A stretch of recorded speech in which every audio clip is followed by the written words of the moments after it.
Hello. काल आपण पहिले दोन टॉपिकची रिव्हिजन घेतलेली आहे. ठीक आहे. आज थर्ड, फोर्थ आणि फिफ्थ या तीन टॉपिकची रिव्हिजन बघू. ओके. सो तिसरा टॉपिक जो आहे महत्वाचा आहे. दुसऱ्या टॉपिकला वेटेज किती आहे? 18 मार्काचं वेटेज आहे, बरोबर. आणि तिसरा टॉपिक जो आहे तो 16 मार्क्सचं वेटेज आहे त्याला. याच्यात मी काल थेअरी काय काय करायचं सांगितलं ऑलरेडी. काय काय सांगितलं काल? हे बघा, हे टाइप्स ऑफ सपोर्ट थेअरीला फिक्स पडतंय. टाइप्स ऑफ सपोर्ट कुठल्या कुठल्या आहेत हे तुम्ही EGM ला पण शिकलाय. डायरेक्ट सेकंडरी वाले जे आहेत त्यांनी शिकलं नसणार आहे, बरोबर आहे ना.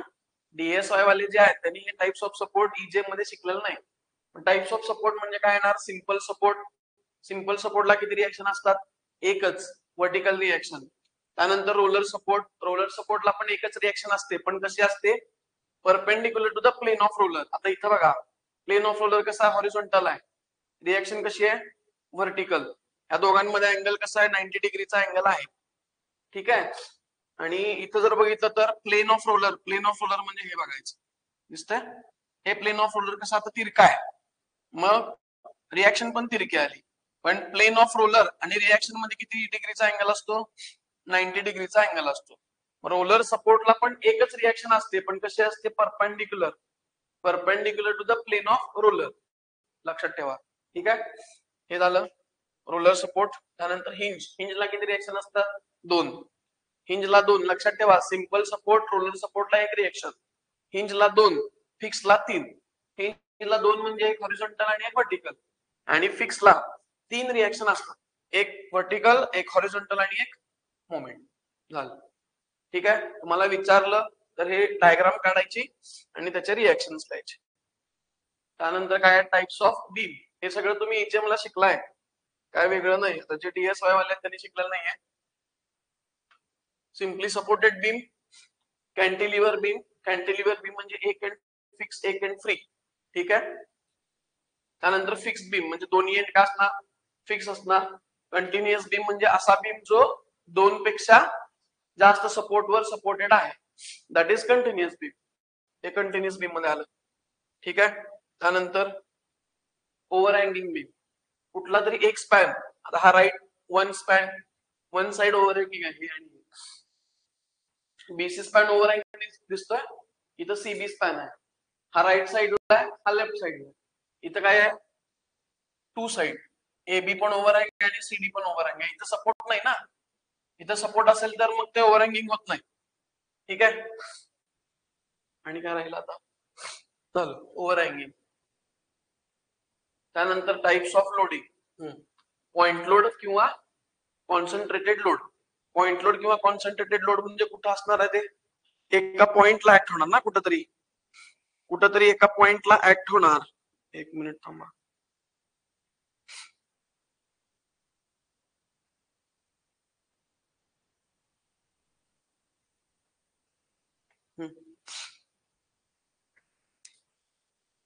ओके. बघा, आता हे सगळे W1, W2, W3, W4, W5 हे इन्क्लाइंड आहे. इन्क्लाइंड म्हणजे तिरके आहे. बाकी W1, W2, W3 हे कसं आहे? व्हर्टिकल आहे. ठीक आहे. Uniformly distributed load. Uniformly distributed load हे काय? थ्रू आउट स्पॅन ऍक्ट होत असतं. ठीक आहे. याचे एक्झाम्पल पण आपण लेक्चर मध्ये व्यवस्थित शिकलेलं आहे. ठीक आहे. मला UDLचं पॉइंट लोड जर करायचं असेल तर काय करतो आपण? इंटेन्सिटी इंटू स्पॅन, बरोबर आहे ना. UDLचं पॉइंट लोड कसं करतो आपण? Intensity into span. आणि तो पॉइंट लोड ठेवणार कुठं? ह्याची इंटेन्सिटी किती आहे? W. स्पॅन किती आहे? L. मग W इंटू L केलं आणि मग ठेवणार कुठं? जो काय टोटल स्पॅन आहे UDLचा, बीमचा स्पॅन बघायचा नाही, UDLचा जो काय स्पॅन आहे त्याच्या हाफला आपण हा पॉइंट लोड म्हणजे बरोबर सेंटरला आपण पॉइंट लोड प्लेस करतो. ठीक आहे. हे झालं UDLचं. आणि बाकी तुम्हाला हे पण मी 2 सांगितले होते. युनिफॉर्मली व्हेरिंग लोड हे तुम्हाला सिलेबसला नाहीये. ठीक आहे. युनिफॉर्मली व्हेरिंग लोड म्हणजे काय? एका एंडला लोड 0 आहे, हळूहळू लोड काय होत गेलाय? वाढत वाढत वाढत गेलाय. युनिफॉर्मली वाढत गेला. युनिफॉर्मली म्हणजे कसं?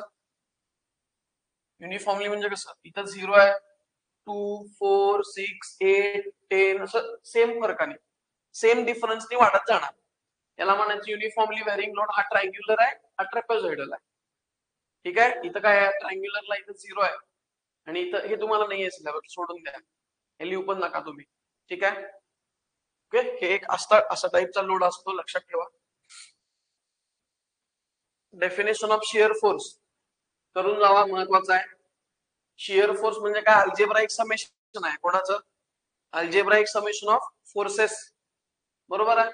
Shear force at any section of beam is the algebraic sum of all the vertical forces.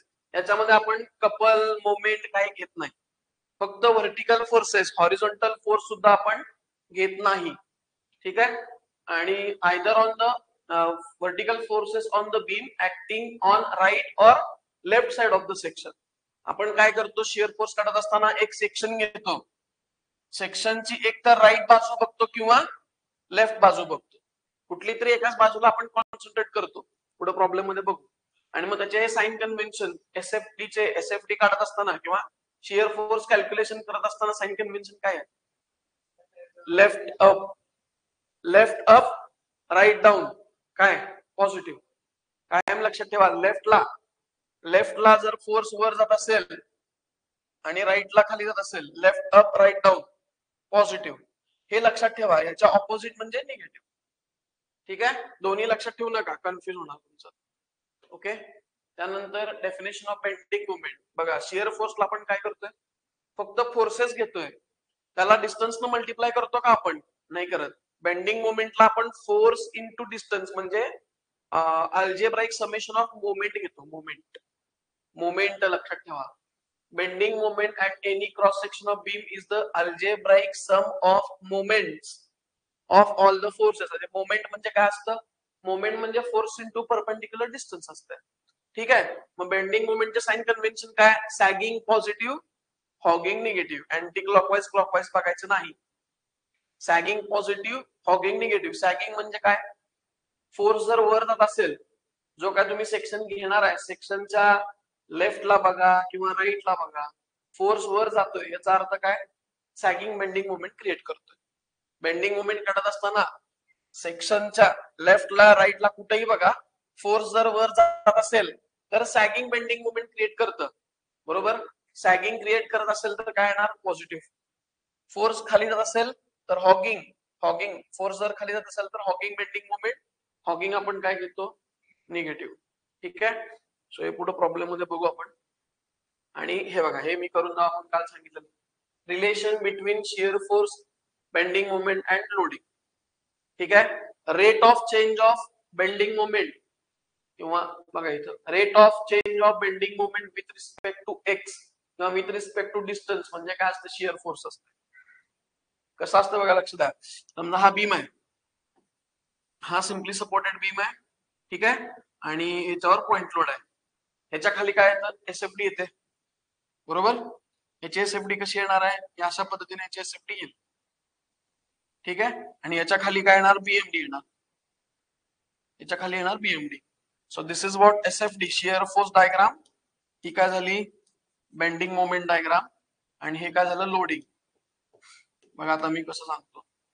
Rate of change of bending moment, rate of change of bending moment with respect to distance म्हणजे कोण असतं? Shear force असतं. म्हणजे shear force म्हणजे actually काय, bending moment डायग्रामचा जो slope असतो तो शिअर फोर्स डिनोट करत असतो. आता ही पुढची कन्सेप्ट आहे फार, पण लक्षात ठेवा. Rate of change of bending moment with respect to X म्हणजे शिअर फोर्स. तसं rate of change of shear force with respect to X म्हणजे लोडिंग. इथे दिलेला आहे. डीएम बाय डीएक्स म्हणजे शिअर फोर्स. एफ म्हणजे काय आहे? एफ म्हणजे शिअर फोर्स आहे. एफ म्हणजे शिअर फोर्स. ठीक आहे. तसं इथे काय आहे? हे कसं वाचणार? ह्याच्यावरनं तुम्ही सेंटेन्स तयार करू शकता. कसं वाचणार? DF by DX, rate of change of, कसं वाचणार? रेट ऑफ चेंज ऑफ लिहिले की rate of change of shear force with respect to distance is equal to intensity of loading. हे रिलेशन 2 मार्कला पडतं पेपरला. Relation between shear force, bending moment and loading हे लिहायचं. ठीक आहे. सो हे थेरी एवढी करून जावा. थेरी एवढीच याच्यामध्ये जास्त एसएफडी बीएमडी चे पडतं ते न्यूमरिकल्स पडतात. थेरी जास्त पडत नाही, पण जेवढी आता आपण सांगितली तेवढी तर थेरी करणं एक्सपेक्टेड आहे, कारण आताचे जे पेपरमध्ये सगळे थेरी पडते, मोस्टली सगळे थेरीवर कॉन्सन्ट्रेट केलेलं आहे. त्यामुळे थेरी करून जावा, फायदा होईल तुम्हाला. जे आता सांगितलं तेवढी तर थेरी करून जावा.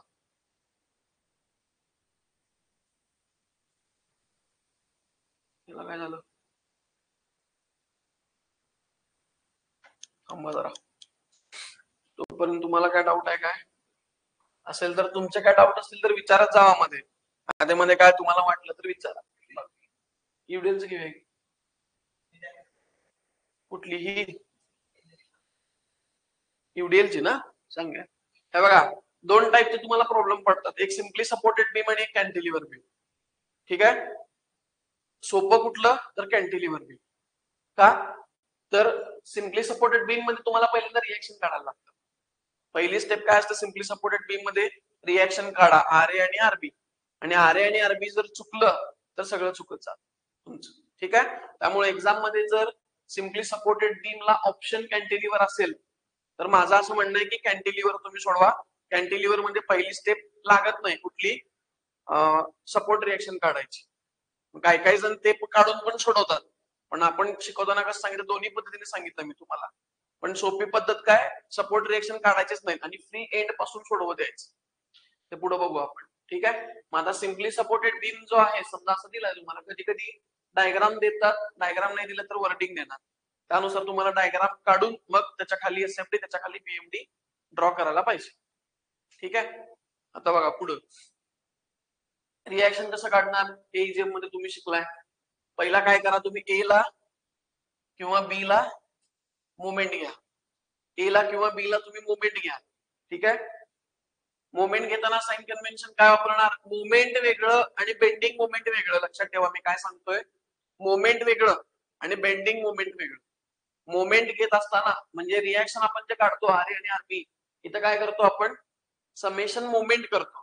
समेशन मुवमेंट म्हणजे काय करणार, क्लॉकवाईज फिरणारा फोर्स पॉझिटिव्ह, अँटी क्लॉकवाईज फिरणारा फोर्स काय घेणार, मायनस. क्लॉकवाईज अँटी क्लॉकवाईज बघायचं असतं मुवमेंट घेत असताना. बेंडिंग मुवमेंट वेगळं, मुवमेंट वेगळं. मग आता ए ला इथं जर तुम्ही बघितला बघा, ए भोवती आता तुम्ही मुवमेंट कुठे घेता, ए ला घेता का बी ला घेता, तर सुरुवातीला ए ला आपण घेतलंय. ए ला मुवमेंट घेतलं म्हणजे सगळे डिस्टन्स कुठून मोजायचे, ए पासून मोजायचे, सिंपल. आणि आता बघा हा 5 किलो न्यूटन कसा फिरतोय, क्लॉकवाईज. क्लॉकवाईज फिरतो का ए भोवती, ए वर बोट ठेवायचं, त्या 5 किलो न्यूटनला फिरवायचं. क्लॉकवाईज म्हणजे घड्याळाच्या काट्याच्या दिशेने. मग हे 5 इंटू डिस्टन्स घ्यायला पाहिजे तुम्हाला. मुवमेंट काढत असताना, बेंडिंग मुवमेंट काढत असताना फोर्स इंटू डिस्टन्स घ्यायला पाहिजे. ठीक आहे. डिस्टन्स कुठनं घेणार, तुम्ही कुठं मुवमेंट घेता तिथून.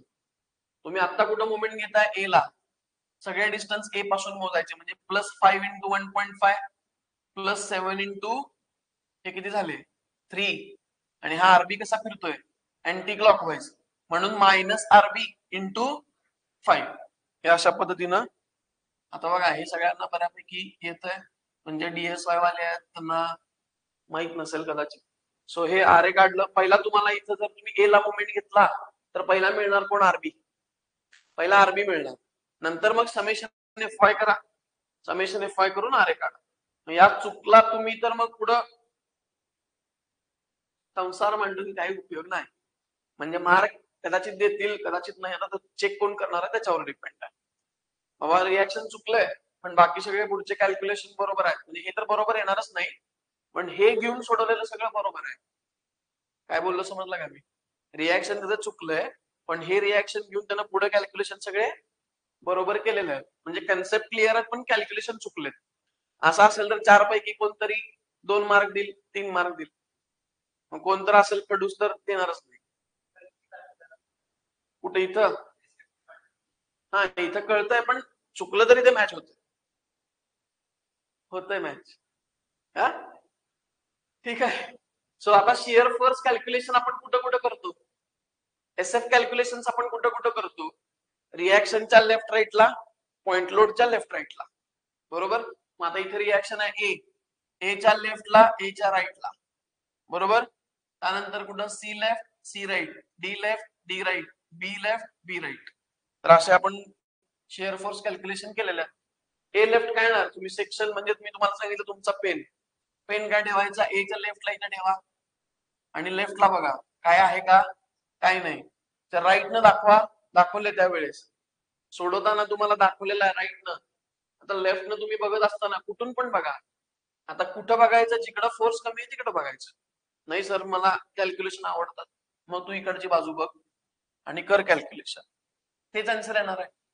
त्यामुळे एक्झाम मध्ये टाइमपास करायची काही गरज नाही. आता तुम्ही ए राईटला आला, ए राईटला म्हणजे पेन उचलायचा तुमचा एच्या राईटला ठेवायचा. कुठं बघणार, लेफ्टलाच. लेफ्टला एक फोर्स आहे, तर लेफ्टला बघितलं तर आर ए आहे.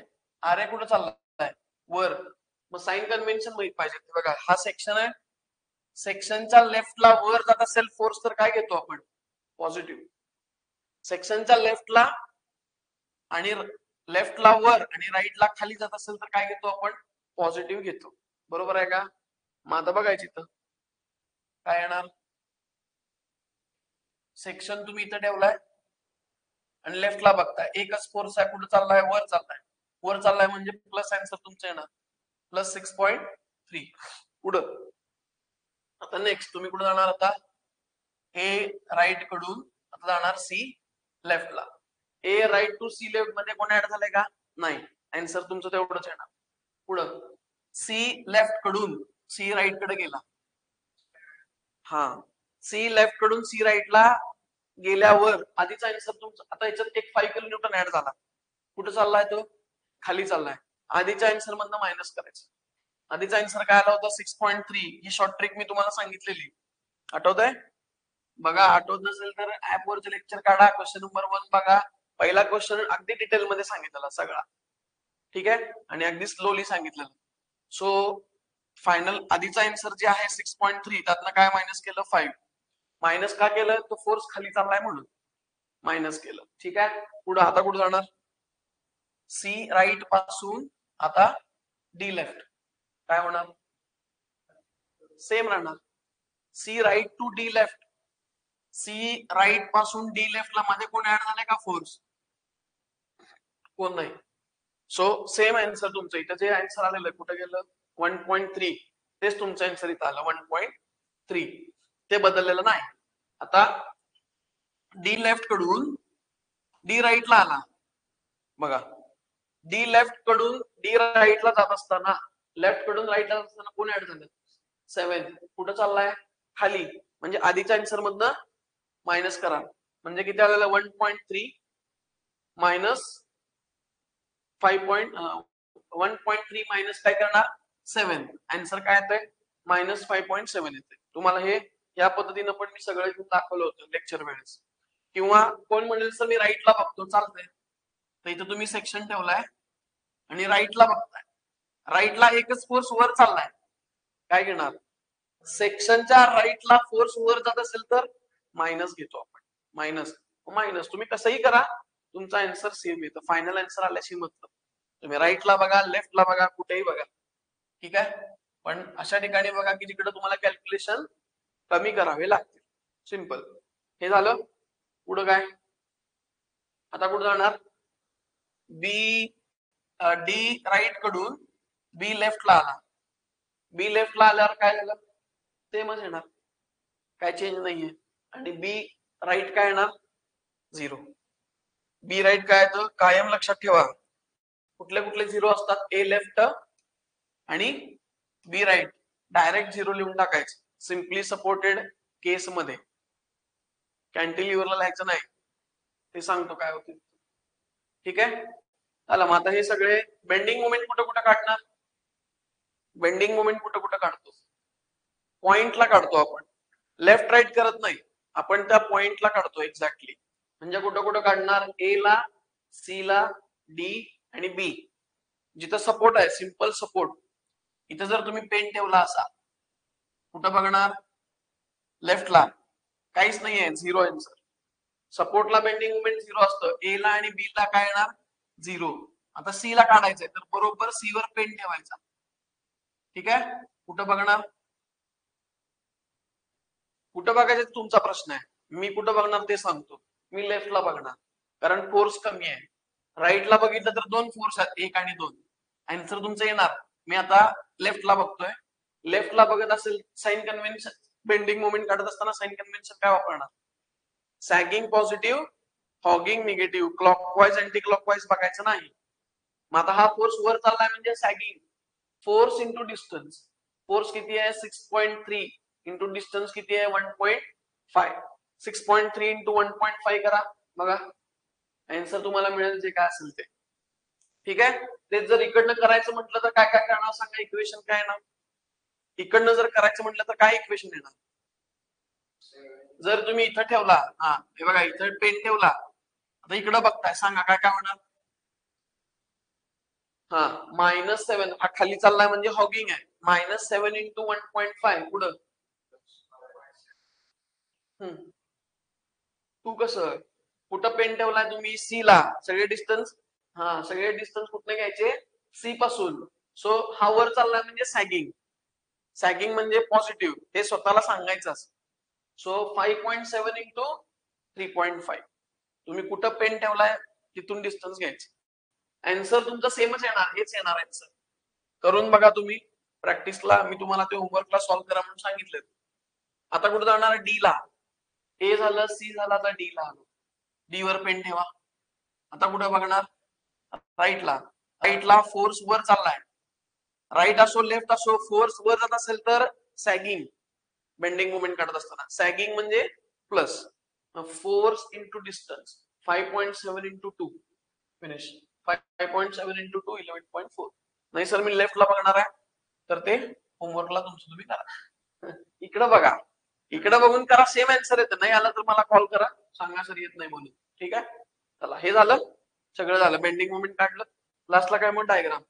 आता डायग्राम कशी असते बघा, जिथं पॉइंट लोड असतात, पॉइंट लोड, तिथं एसएफडी तुमची हॉरिझॉन्टल येते किंवा इन्क्लाइन वगैरे येत नाही, स्ट्रेट लाईन, एकतर व्हर्टिकल किंवा हॉरिझॉन्टल. ठीक आहे, जिथं पॉइंट लोड आहे तिथं व्हर्टिकल लाईन येते. जिथं पॉइंट लोड आहे बघा, इथं पॉइंट लोड आहे, इथं व्हर्टिकल लाईन आली, इथं पॉइंट लोड आहे, व्हर्टिकल लाईन. आधीमध्ये काही लोडिंग नाही, ए आणि सी च्या मध्ये काही लोडिंग आहे का? नाही, हॉरिझॉन्टल लाईन आहे. सी आणि डी च्या मध्ये लोडिंग नाही, हॉरिझॉन्टल, डी आणि बी हॉरिझॉन्टल. आता ही झाली एसएफडी, त्याच्या खाली बीएमडी बघा, जिथं एसएफडी तुमची स्ट्रेट लाईन आहे तिथं बीएमडी इन्क्लाइंड आहे. समजतंय का? हे रिलेशन आहे एसएफडी आणि बीएमडी मधलं. जिथं तुमची एसएफडी स्ट्रेट लाईन आहे तिथं बीएमडी तुमची इन्क्लाइंड लाईन आहे. इथं स्ट्रेट इन्क्लाइंड, इथं स्ट्रेट इन्क्लाइंड.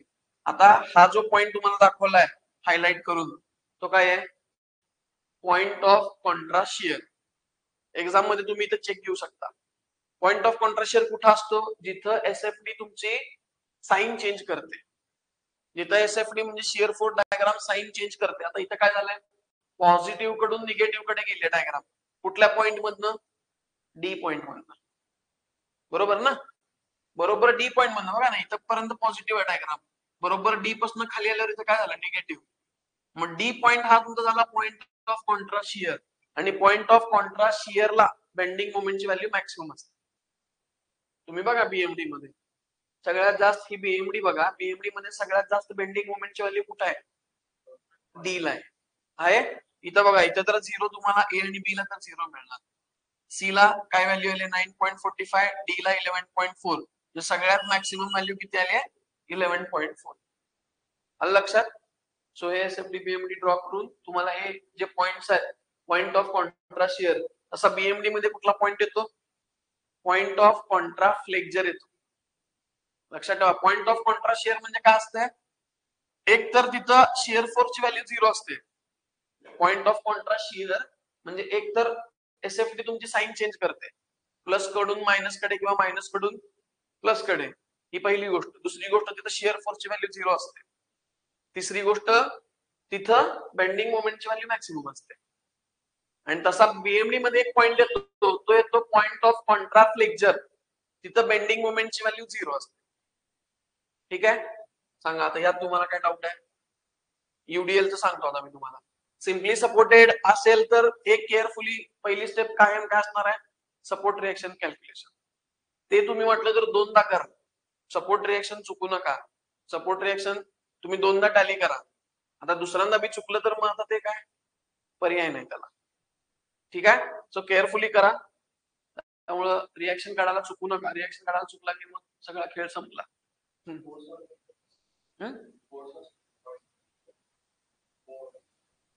कपल मोमेंट वालं कपल असते ना ते असं. हा ते घेऊ कपल वालं घेऊ. ते पण ते पडतं पेपरला. हमखास पडतं पेपरला, ते पडतं कपल. आणि आणि युडीएल पडणार तुम्हाला 100%. युडीएल शिवाय मजा नाही एसएफडीपीएमडी. युडीएल पडणार. हे असले हे जे प्रॉब्लेम आहेत हे 2 मार्काला टाकतील तुम्हाला. हे चिल्लर प्रॉब्लेम आहे. पहिला प्रॉब्लेम होता कन्सेप्ट समजावे म्हणून आपण घेतलेले अगदी सुरुवातीला. पुढे पुढे युडीएलचे तुम्हाला प्रॉब्लेम पडणार हमखास. आता हे युडीएल आहे. ठीक आहे. आपण काय करतो, ही डायग्राम आपल्याला समजण्यासाठी आपण काढलेली. हे नंतर नंतर आपण काढायचं बंद केलं, इमॅजिनेशन करतो. काय करतो, युडीएलचा आपण पॉइंट लोड करतो. आता युडीएलचं पॉइंट लोड कसं करणार, इंटेन्सिटी इंटू स्पॅन. स्पॅन किती घेणार, 7 नाही. जेवढा युडीएलचा स्पॅन आहे तेवढा घ्यायचा. नाहीतर सर तुम्हीच सांगितलेला स्पॅन घ्यायचं म्हणून मी 7 घेतलो. तसं नाही राजा. युडीएल कुठपर्यंत आहे, 4 मीटर पर्यंत आहे ना. मग 2 into 4 किती झाले, 8. ठेवणार कुठं त्याला, 4च्या सेंटरला, युडीएलच्या सेंटरला. युडीएल किती आहे, 4 मीटर. त्याच्या सेंटरला म्हणजे 2-2 मीटरवर ठेवलं. ठीक आहे. त्यामुळं कसं आहे, अर्थाचा अनर्थ करू नका. तुम्ही म्हणलेला टोटल स्पॅन घ्यायचा आणि स्पॅनच्या सेंटरला ठेवायचा. मग कोणतं ठेवणार, 7च्या मध्ये 3.5ला. युडीएल केवढा आहे बघायचं. युडीएल पूर्ण असता तर घेतला असता. तसा पण प्रॉब्लेम आहे पुढे दाखवतो. ठीक आहे. मग हे सगळी व्हरायटी आपल्याकडे. आता हे आपण आपल्यासाठी करून घेतलेलं आहे.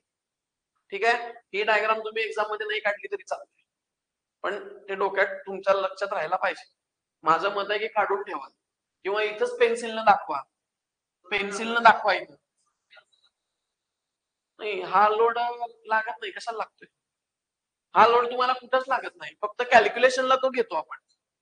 आता मला सांगा, इथं तुम्ही शिअर फोर्स कुठं कुठं काढणार, रिॲक्शनच्या लेफ्ट राईटला. म्हणजे इथं रिॲक्शन आहे, ए लेफ्ट ए राईट. आता सी ला काय करणार, सी लेफ्ट राईट करायचं नाही. सी ला पॉइंट लोड आहे का, सी ला रिॲक्शन आहे का, नाही. मग फक्त सी,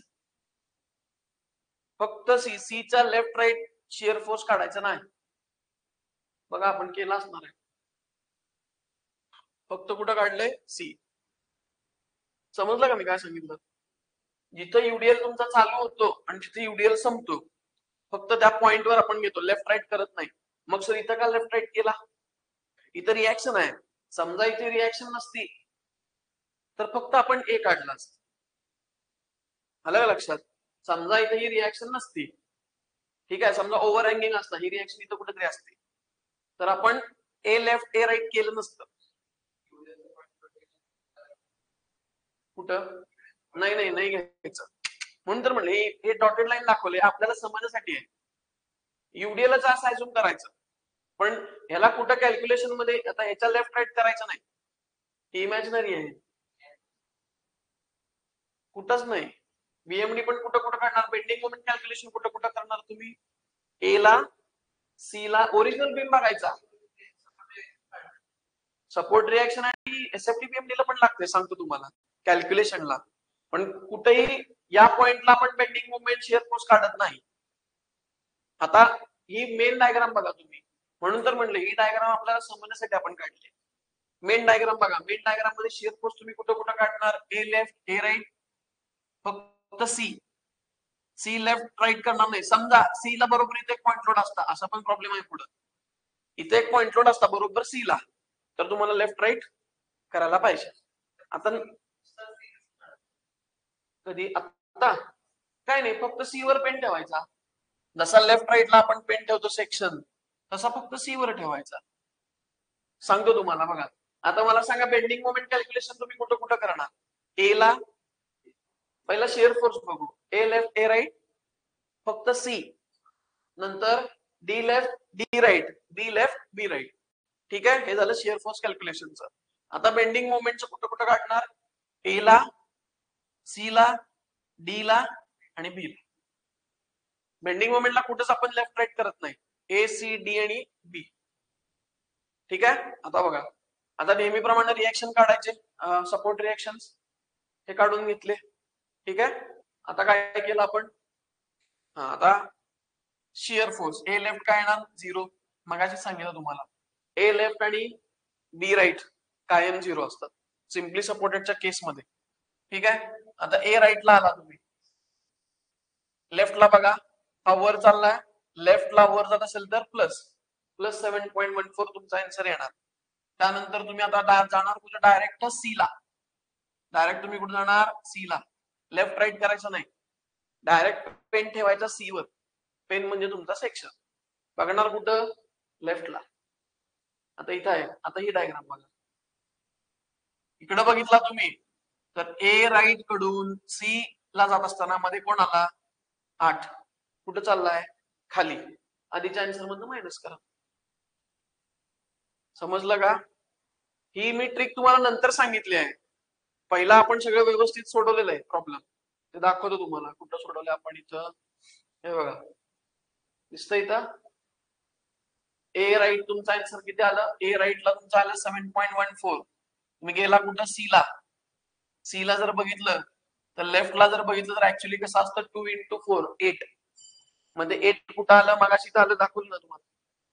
हे 8 कुठून आलं कळालं ना, युडीएलचं पॉइंट लोड केलंय. मिस्टर इंडिया आहे तो, आहे खरं दिसत नाही, असा प्रकार आहे. ठीक आहे. मग आता काय झालं, हे झालं सीचं. आता तुम्ही कुठे जाणार, डी लेफ्टला. डी लेफ्टला, सी पासून डी लेफ्टला कोण ऍड झालं का मध्ये, नाही. सेम आन्सर तुमचं सेम येणार, सीचं आणि डी लेफ्टचं आन्सर सेम येणार.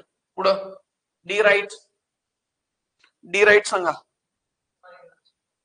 हा डी राईट म्हणजे डी लेफ्ट कडून डी राईटला जात असताना एक 5 किलो न्यूटनचा लोड वाढला. कुठं चाललाय, खाली. आधीच्या आन्सर मधनं मायनस करा. आधीचा आन्सर काय आलं तुमचं, -0.86. त्यात परत -5 करायचं म्हणजे -5.86 तुमचा आन्सर येणार. ठीक आहे. अशा पद्धतीनं. किंवा इकडे जर बघितला तुम्ही डायरेक्ट, हे पण सांगितलेलं मी तुम्हाला. आता आपण काय करत आलो, लेफ्टला बघत आलो म्हणून लेफ्टची बाजू घेतली. नाही सर म्हटलं, कोणाला ज्याने एवढी प्रॅक्टिस केली आहे की मी कुठं पण बघतो आणि आन्सर काढतो, तर चांगलीच गोष्ट आहे. मग राईटला बघितलं तर हे सगळं झंझटच करायची गरज नाही. राईटला बघितलं तर एकच फोर्स आहे, कुठं चाललाय, वर. वर चाललाय म्हटल्यावर मायनस घ्यायचं. राईटला वर चालला असेल तर मायनस घ्यायला पाहिजे. साइन कन्व्हेन्शन तुम्हाला माहित पाहिजे. साइन कन्व्हेन्शन मध्ये बरेच जण गोंधळ घालतात. त्यामुळे मी तुम्हाला काय सांगितलं, left up right down positive, left up right down positive, बाकीचं निगेटिव्ह. असं लक्षात ठेवा. तुम्ही एसएफडी बीएमडी प्रॉब्लेम सॉल्व्ह करत असताना वर पेपरवर साइन कन्व्हेन्शन लिहायचेच. वर मार्जिनला प्रॉब्लेम सोडवताना वर मार्जिनला साइन कन्व्हेन्शन लिहून ठेवायचे म्हणजे चुकत नाही तुम्ही. ठीक आहे. हे झालं शिअर फोर्सचे कॅल्क्युलेशन. आता बेंडिंग मोमेंट कुठं कुठं काढणार, ए ला, सी ला. आता याचा काय संबंध नाही, लक्षात आलं ना. मुळात ही डायग्रामच म्हणजे लिगल नाही, हे आपल्याला समजण्यासाठी, सोपं जाण्यासाठी मी काढून दिलेली तुम्हाला. ठीक आहे. हा कॅल्क्युलेशन करताना ते घ्यायला लागेल तुम्हाला. आता बघा तुम्हाला सांगतो, ए ला, सी ला, डी ला आणि बी ला. ए ला बेंडिंग मोमेंट 0, बी ला बेंडिंग मोमेंट 0. का, सिंपल सपोर्ट आहे. ठीक आहे. आता तुम्ही कुठं काढणार, डायरेक्ट सी ला. सी ला तुम्ही काढणार. आता सी ला काढायचं म्हटल्यावर आता ही डायग्राम बघा, तुम्हाला सोपं वाटेल. ही डायग्राम बघा, आता सोपं वाटते तुम्हाला म्हणून ही डायग्राम काढलेली. ठीक आहे. म्हणजे इथं तुम्ही पेन ठेवा, सी ला. कुठं बघणार, तुमचा चॉईस आहे. तुम्ही राईटला बघा, लेफ्टला बघा. मी लेफ्टला बघतो, हा वर चाललाय सॅगिंग 7.14 into 4. ठीक आहे. हा -8 खाली चाललाय म्हणजे हॉकिंग -8 into 2. करून बघा, 7 आन्सर येतं. इथं केलेलं आहे, इथं गेलं ते. हे बघा इथं केलेलं आहे बेंडिंग मोमेंटचं. सी ला हे वेगळं आहे का, नाही तेच आहे ना. हा सी ला 5 हे राईट न केलंय फक्त, नाही हे राईट न केलेलं आहे. पण तसं पण करू शकता. सी ला तुम्ही सेक्शन ठेवला, राईटला बघितलं, म्हणजे युडीएलचा जर तुम्हाला गोंधळ होत असेल तर युडीएलला अवॉइड करा. पण असे काही प्रॉब्लेम टाकतात की तुम्ही युडीएल अवॉइड करू शकत नाही. कळालं का? आता या प्रॉब्लेमला काय आहे, तुम्ही इकडे बघितला तर युडीएल येत नाही, युडीएलला तुम्ही अवॉइड करू शकता. पण असे काही पुढे प्रॉब्लेम आहेत की जिथे तुम्ही युडीएलला अवॉइडच करू शकत नाही, घ्यायलाच लागतंय. त्यामुळे मग मी तुम्हाला हे सांगितलं. ठीक आहे, मग हे आता राईटला बघून काढलेलं आहे. जर तुम्ही सेक्शन सी ला घेतला आणि राईटला बघितला तर काय होणार, 5.86 इंटू 3 आणि -5 इंटू 1 सगळे डिस्टन्स कुठनं घ्यायचे, सी पासून. ठीक आहे, अशा पद्धतीने तुम्ही बीएमडी सॉल्व्ह करू शकता, बेंडिंग मोमेंट कॅल्क्युलेशन तुम्ही करू शकता. नंतर मग बीएमडी ड्रॉ करायची. आता बघा, आता मी मगाशी तुम्हाला सांगितलं काय, युडीएल असेल तर एसएफडी तुमची येते इन्क्लाइन, युडीएल असेल तर एसएफडी तुमची येते इन्क्लाइन. आता इथं काय लोड नाही म्हणजे हॉरिझॉन्टल आलं, पॉइंट लोड असेल तर व्हर्टिकल लाईन आली, परत इथं काय लोड नाही म्हणजे एसएफडी तुमची हॉरिझॉन्टल आली. ठीक आहे, आता बघा, आता जिथं इन्क्लाइन लाईन आहे तिथं बीएमडी पॅराबोला आहे, कर्व आहे, समजतंय का, 2 डिग्री पॅराबोला. जिथं एसएफडी तुमची इन्क्लाइन लाईन आहे, इन्क्लाइन लाईन कुठं असतं, त्याच्यावर युडीएल पाहिजेच पाहिजे. म्हणजे युडीएल असेल तर एसएफडी इन्क्लाइन, बीएमडी कर्व. कुठपर्यंत कर्व येणार, जेवढा युडीएल आहे तिथपर्यंत, ए टू सी कर्व आहे. आता हे हॉरिझॉन्टल आहे, ही लाईन काय येणार, इन्क्लाइन लाईन. परत ही लाईन हॉरिझॉन्टल आहे, ही लाईन येणार इन्क्लाइन. रिलेशन आहे, लक्षात ठेवा. आता परत तुम्हाला इथं मिळाला पॉइंट ऑफ कॉन्ट्रास्ट शिअर. आता मगाशी काय होता, point of contrast shear D ला होता, बरोबर आहे का? मगाचा जो प्रॉब्लेम म्हणून तर तो सोपा प्रॉब्लेम आहे. पॉइंट ऑफ कॉन्ट्रास्ट शिअर बरोबर डी वर आहे, त्याचं लोकेशन आपल्याला माहिती आहे की तो बी पासून किती डिस्टन्स वर आहे, 2 वर, सी पासून 1.5 मीटर वर आहे, हे माहिती आहे आपल्याला.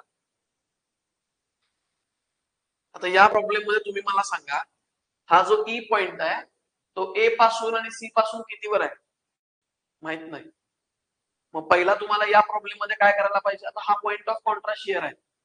पॉइंट ऑफ कॉन्ट्रास्ट शिअर म्हणजे काय असतं, तिथं शिअर फोर्सची व्हॅल्यू 0 असते. आणि दुसरी गोष्ट, एसएफडी तुमची साईन चेंज करते, पॉझिटिव्ह कडून निगेटिव्ह कडे गेले, आणि बरोबर या ठिकाणी काय असतं, मॅक्सिमम बीएमडी असते. बेंडिंग मोमेंट व्हॅल्यू काय असते, मॅक्सिमम. मग आता बघा, हे तुम्हाला डिस्टन्स काढायचं आहे, एक्स डिस्टन्स कसं काढलेलं आपण, सिमिलर ट्रायंगल प्रॉपर्टी, आठवतंय? हे बघा कुठे गेलं ते, इथं आहे. हा एवढाच आपण पोर्शन घेतलेला. आता हे जर तुम्हाला डिटेल मध्ये पाहिजे असेल तर ऍपवर तुम्ही लेक्चर बघा. आता ते एक्सप्लेन करण्यात एवढा वेळ नाही आपल्याकडे. बघा इथे दाखवलेलं पण आहे, हे सिमिलर ट्रायंगल प्रॉपर्टीनं आपण काय केलेलं, एक्सचा आन्सर काढलेलं. ठीक आहे, हे एक्सचा आन्सर. मग नंतर आपण काय केलेलं, इथं मग आता हा जो पॉइंट ऑफ कॉन्ट्रास्ट शिअर आहे तिथं काय असतं, बेंडिंग मोमेंटची व्हॅल्यू मॅक्सिमम असते. आता तुम्हाला या प्रॉब्लेम मध्ये बेंडिंग मोमेंट तुम्ही कुठं कुठं काढणार, ए ला, सी ला, डी ला, बी ला, आणि एक ऍडिशनल पॉइंट आला ई ला. ई ला काढायला पाहिजे. ई ला का काढलं, कारण E point of contrast shear आहे आणि तिथंच तर बेंडिंग मोमेंट मॅक्सिमम असते ना.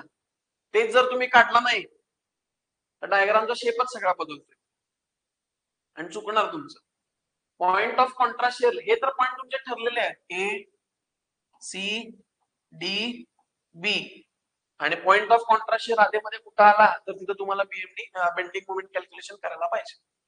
मग मगाशी का केलं नाही, मगाशी केलं की डी ला, मगाशच्या प्रॉब्लेम मध्ये डी ला केलं ना. डी पॉइंटच तुमचा पॉइंट ऑफ कॉन्ट्रास्ट शिअर होता, कळालं का नाही झेपलं, तर डी पॉइंटच तुमचा पॉइंट ऑफ कॉन्ट्रास्ट शिअर आहे आणि डी ला बेंडिंग मोमेंटची व्हॅल्यू काढली आपण, कुठं गेलं हे बघा.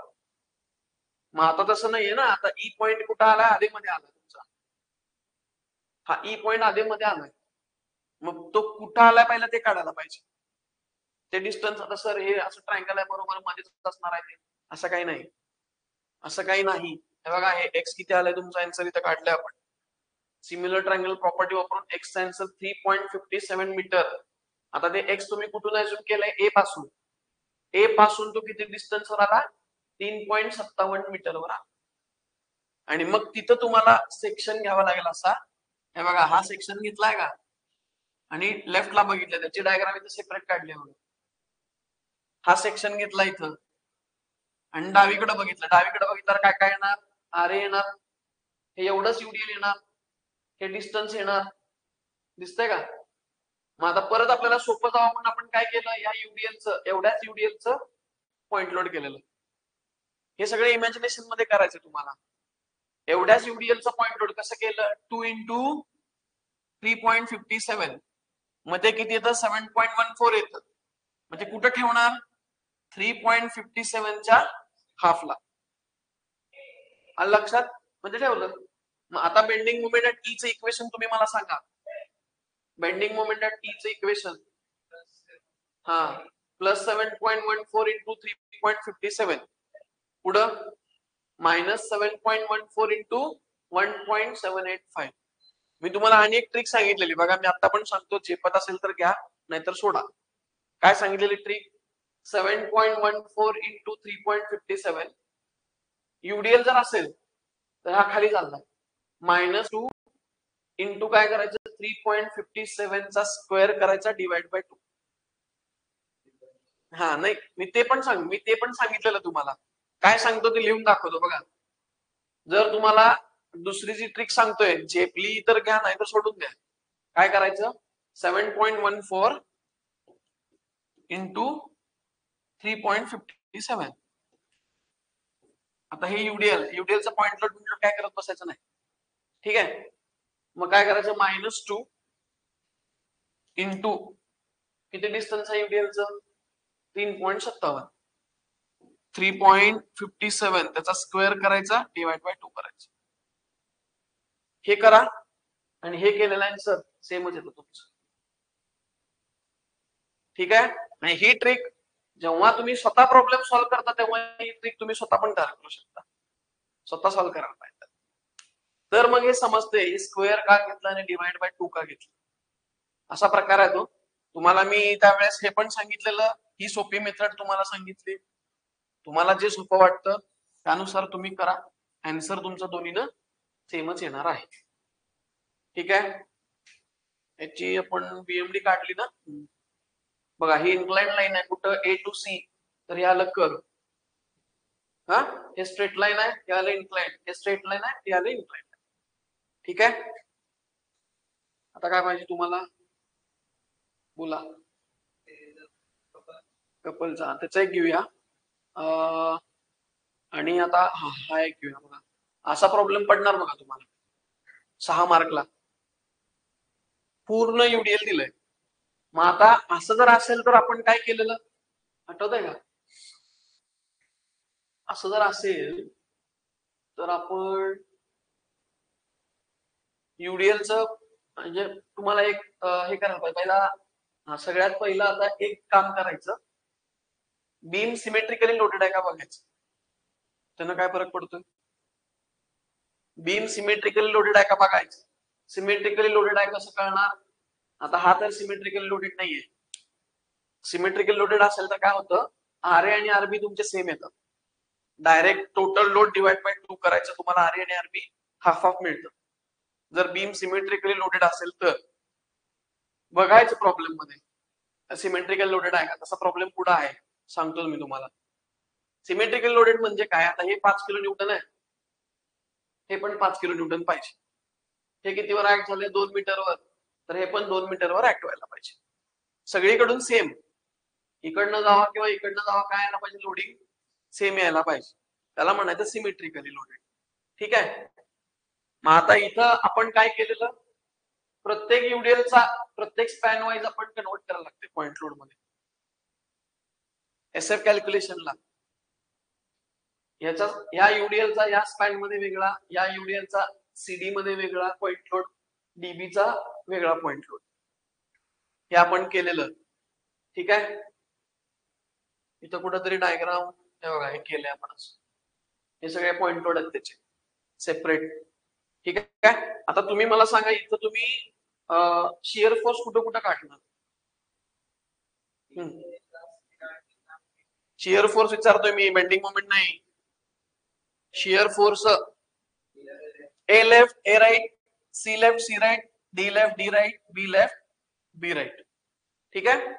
आता बेंडिंग मोमेंट कुठं कुठं काढणार, A C D B. Point of contrast shear आला असेल तर तिथं काढायला पाहिजे. पॉइंट ऑफ कॉन्ट्रास्ट शेअर आलाय का, आलाय.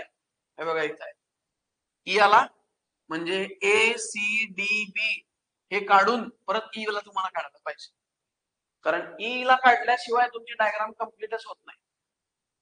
कारण तुम्ही कुठं पण बघा, कुठला पण प्रॉब्लेम काढून बघा, पॉइंट ऑफ कॉन्ट्रास्ट शेअरलाच बेंडिंग मोमेंटची व्हॅल्यू तुम्हाला मॅक्सिमम मिळणार. आणि ते जर तुम्ही काढला नाही तर तुमची बीएमडी कम्प्लीटच होत नाही. आलं लक्षात. ठीक आहे. बघा सो अशा पद्धतीचा आहे. तुम्हाला डिटेल मध्ये बघायचं असेल तर तुम्ही ऍप वर जावा, ऍप वर क्वेश्चन नंबर बघा, त्याचं लेक्चर बघा, तुमच्या लक्षात येईल ते.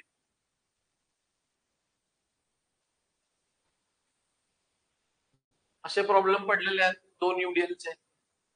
2 UDL असतील तर काय, त्याचा पॉइंट लोड करायला पाहिजे. सो हे सगळे डिटेल मध्ये. कुठलं हे ह्याच्या आधीच पूर्ण युडीएलचं म्हणजे हे आहे. मग कुठलं आता आपण केलं तेच ना. हा हेच की.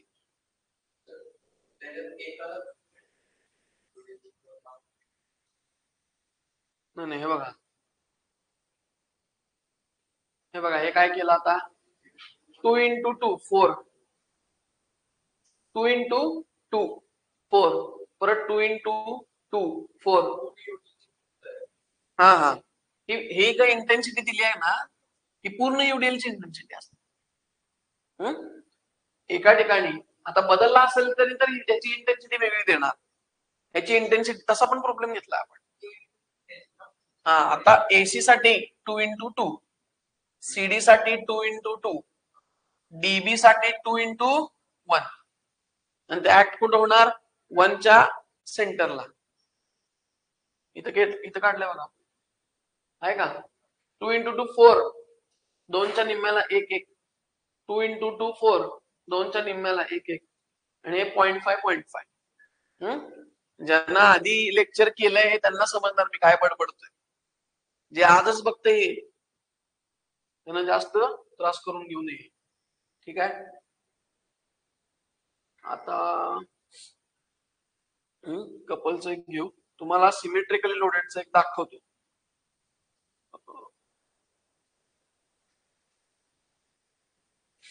सिमेट्रिकली लोडेड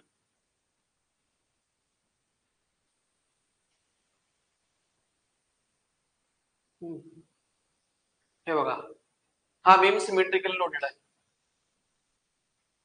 कसं काय, एबी बीम आहे, हा बरोबर सेंटरला युडीएल आहे, बरोबर सेंटरला आहे. इकडनं 2 मीटर सोडलंय, इकडनं 2 मीटर सोडलंय, बरोबर मध्ये युडीएल आहे.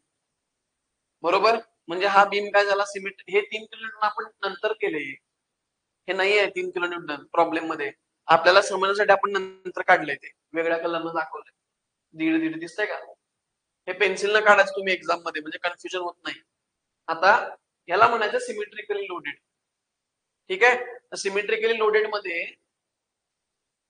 आता बघा, आर ए आणि आरबी डायरेक्ट निघते, मोमेंट काढत बसायचं नाही, डायरेक्ट आर ए आरबी काढायचं. Due to symmetrically loaded R A RB काय येणार, टोटल लोड किती येतोय बीमवर बघायचं. टोटल लोड किती येतोय, 1 × 3 घेणार ना.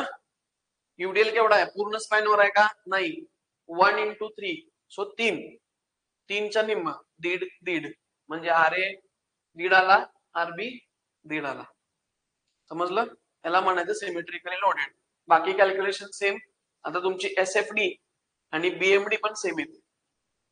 एसएफडी आणि बीएमडी बघा, इथपर्यंत जी आहे डायग्राम तीच खाली येत आहे. 1.5 1.5 1.5 1.5. आता हा पॉइंट ऑफ कॉन्ट्रास्ट शेअर आला. आता जर बीम सिमेट्रिकली लोडेड असेल तर हा ऑर्डिनेट आणि हा ऑर्डिनेट सेम आहे तुमचा. हे 1.5 आहे, हे 1.5 आहे, असं असेल तर हे कुठं असते, पॉइंट बरोबर याच्या सेंटरला असतो. प्रत्येक वेळेस नाही. जर हा ऑर्डिनेट सेम असेल किंवा सिमेट्रिकली लोडेड बीम असेल. कधी कधी असं पण होतं बीम सिमेट्रिकली लोडेड नसतोय पण हा ऑर्डिनेट आणि हा ऑर्डिनेट सेम येतो. त्यावेळेस डायरेक्ट तुम्ही एक्स लिहू शकता काय, जेवढे डिस्टन्स, आता सीडीचं डिस्टन्स किती आहे 3 म्हणून हे 1.5 मीटर लिहिलं. समजा सीडीचं डिस्टन्स 5 मीटर असतं तर काय लिहिलं असतं तुम्ही 2.5 लिहिलं असतं. ते कॅल्क्युलेशन करायचं पण नाही जर सेम असेल तर. ठीक आहे. आता कॅन्टिलिव्हरला ज्यावेळेस आपण बघतो त्यावेळेस मी तुम्हाला सांगितलं काय, 2 तुम्हाला नोट लिहून दिलेले. एक तर काय सपोर्ट रिएक्शन काढायची गरज नाही, ती स्टेप वाचली. आणि दुसरं काय, कायम बघत असताना कुठं बघायचं, फ्री एंडला बघायचं. जर तुम्ही सपोर्ट रिएक्शन काढला नाही तर तुम्ही कुठेही बघू शकता. हे बघा आता हे आलं. आता तुम्ही चालू कुठून करणार, फ्री एंड पासून. तर कुठं कुठं काढणार, B right B left, D right D left, C left C right, C right C left आणि ए राईट ए लेफ्ट.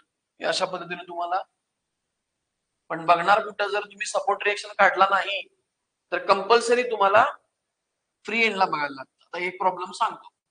बी राईटला तुम्ही सेक्शन घेतला, बघणार कुठं राईटला, 0 आन्सर आलं. आता तुम्ही कुठं बघणार, पेन ठेवणार कुठं, इथं बघा, लक्षात घ्या. बी राईटला बी लेफ्टला ठेवला, बघणार कुठे, इकडेच बघायचंय तुम्हाला. फोर्स कुठं चाललाय, खाली.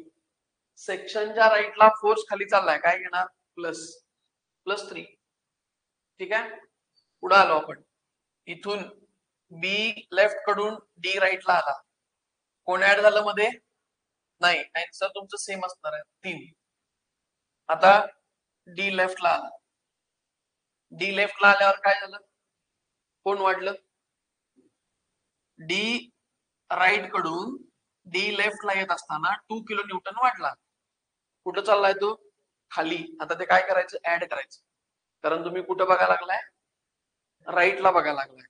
तर मगाशी जर म्हणला मायनस करायचं, मगाशी बघत कुठं होतो आपण, लेफ्टला. त्यामुळे साइन कन्व्हेन्शन लक्षात ठेवा. हे ट्रिक्स आहेत सगळे मी जे सांगतोय. सो हे +2 केलंय बघा आपण इथं, दिसतंय. आणि परत सी राईट सेम आन्सर राहणार, सी लेफ्ट 1 कुठं चाललाय, खाली, म्हणजे आधीच्या आन्सर मध्ये ऍड करायचे. ठीक आहे. परत ए राईट आणि मग ए लेफ्ट. ए लेफ्टला 0 येणार नाही आता, ए लेफ्टला 0 येईल, ए राईटला 0 येणार नाही.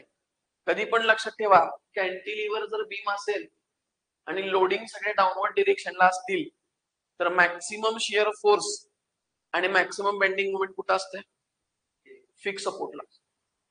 फिक्स सपोर्टला, एवढं लक्षात ठेवायचं. समजलं. आणि फ्री एंडला तुमचं एसएफडी आणि बीएमडी, एसएफ आणि बीएम व्हॅल्यूज तुमच्या 0 असतात. काय कळालं, कॅन्टिलिव्हर बीम असेल तर मॅक्सिमम शिअर फोर्स आणि बेंडिंग मोमेंटची व्हॅल्यू कुठं असते, फिक्स सपोर्टला. एवढं लक्षात ठेवा. म्हणजे हे वाढत जायला पाहिजे ना. आता चुकून तुम्ही मायनस केला तर कमी कमी होत जाणार व्हॅल्यू, त्यामुळे हे लक्षात यायला पाहिजे तुमच्या. सो हे इथं प्लस का करतोय आपण, मगाशी तर मायनस सांगितला, हे कुठं बघताय त्याच्यावर ठरतं सगळं. ठीक आहे. सो अशा पद्धतीनं इथं पण तुम्ही बघा, मॅक्सिमम बेंडिंग मोमेंट कुठं आहे, मॅक्सिमम बेंडिंग मोमेंट फिक्स सपोर्टला आहे, आणि ते पण निगेटिव्ह आहे. निगेटिव्ह आहे म्हणजे हॉगिंग आहे, हॉगिंग. ठीक आहे. पुढं आता काय पाहिजे तुम्हाला, कपलचं पाहिजे ना. आता मग कॅन्टिलिव्हर येणार. आता मला सांगा, कॅन्टिलिव्हर जर असेल असं तर तुम्ही युडीएल अवॉइड करू शकत नाही, युडीएल घ्यायलाच लागतो तुम्हाला. त्यामुळे तुम्ही बघणार कुठं, फ्री एंडला. नाही सर मला लेफ्टला बघायचं आहे तरी पण युडीएल आहेच, मग एक स्टेप एक्स्ट्रा करतो, इथलं 3 रिएक्शन काढ. कुठले 3 रिएक्शन, एक HA, एक येणार VA आणि एक येणार MA. हे काढत बस मग, हे काढ आणि मग सोडव. आता बघा, ते तुमचा चॉईस तुमचा काय करायचं. ठीक आहे. तुम्ही ठरवायचं कुठं बघायचं. म्हणजे माझं सपोर्ट रिएक्शन काढायला मी चुकत नाही, मी परफेक्ट आहे. कुठलं पण द्या, कसं पण द्या, मी काढतोच. मग तू सपोर्ट रिएक्शन काढून सोडव. ओके, समजलं काय? चॉईस तुमचा आहे, दोन्ही पद्धतीने मी तुम्हाला सांगितलेलं आहे.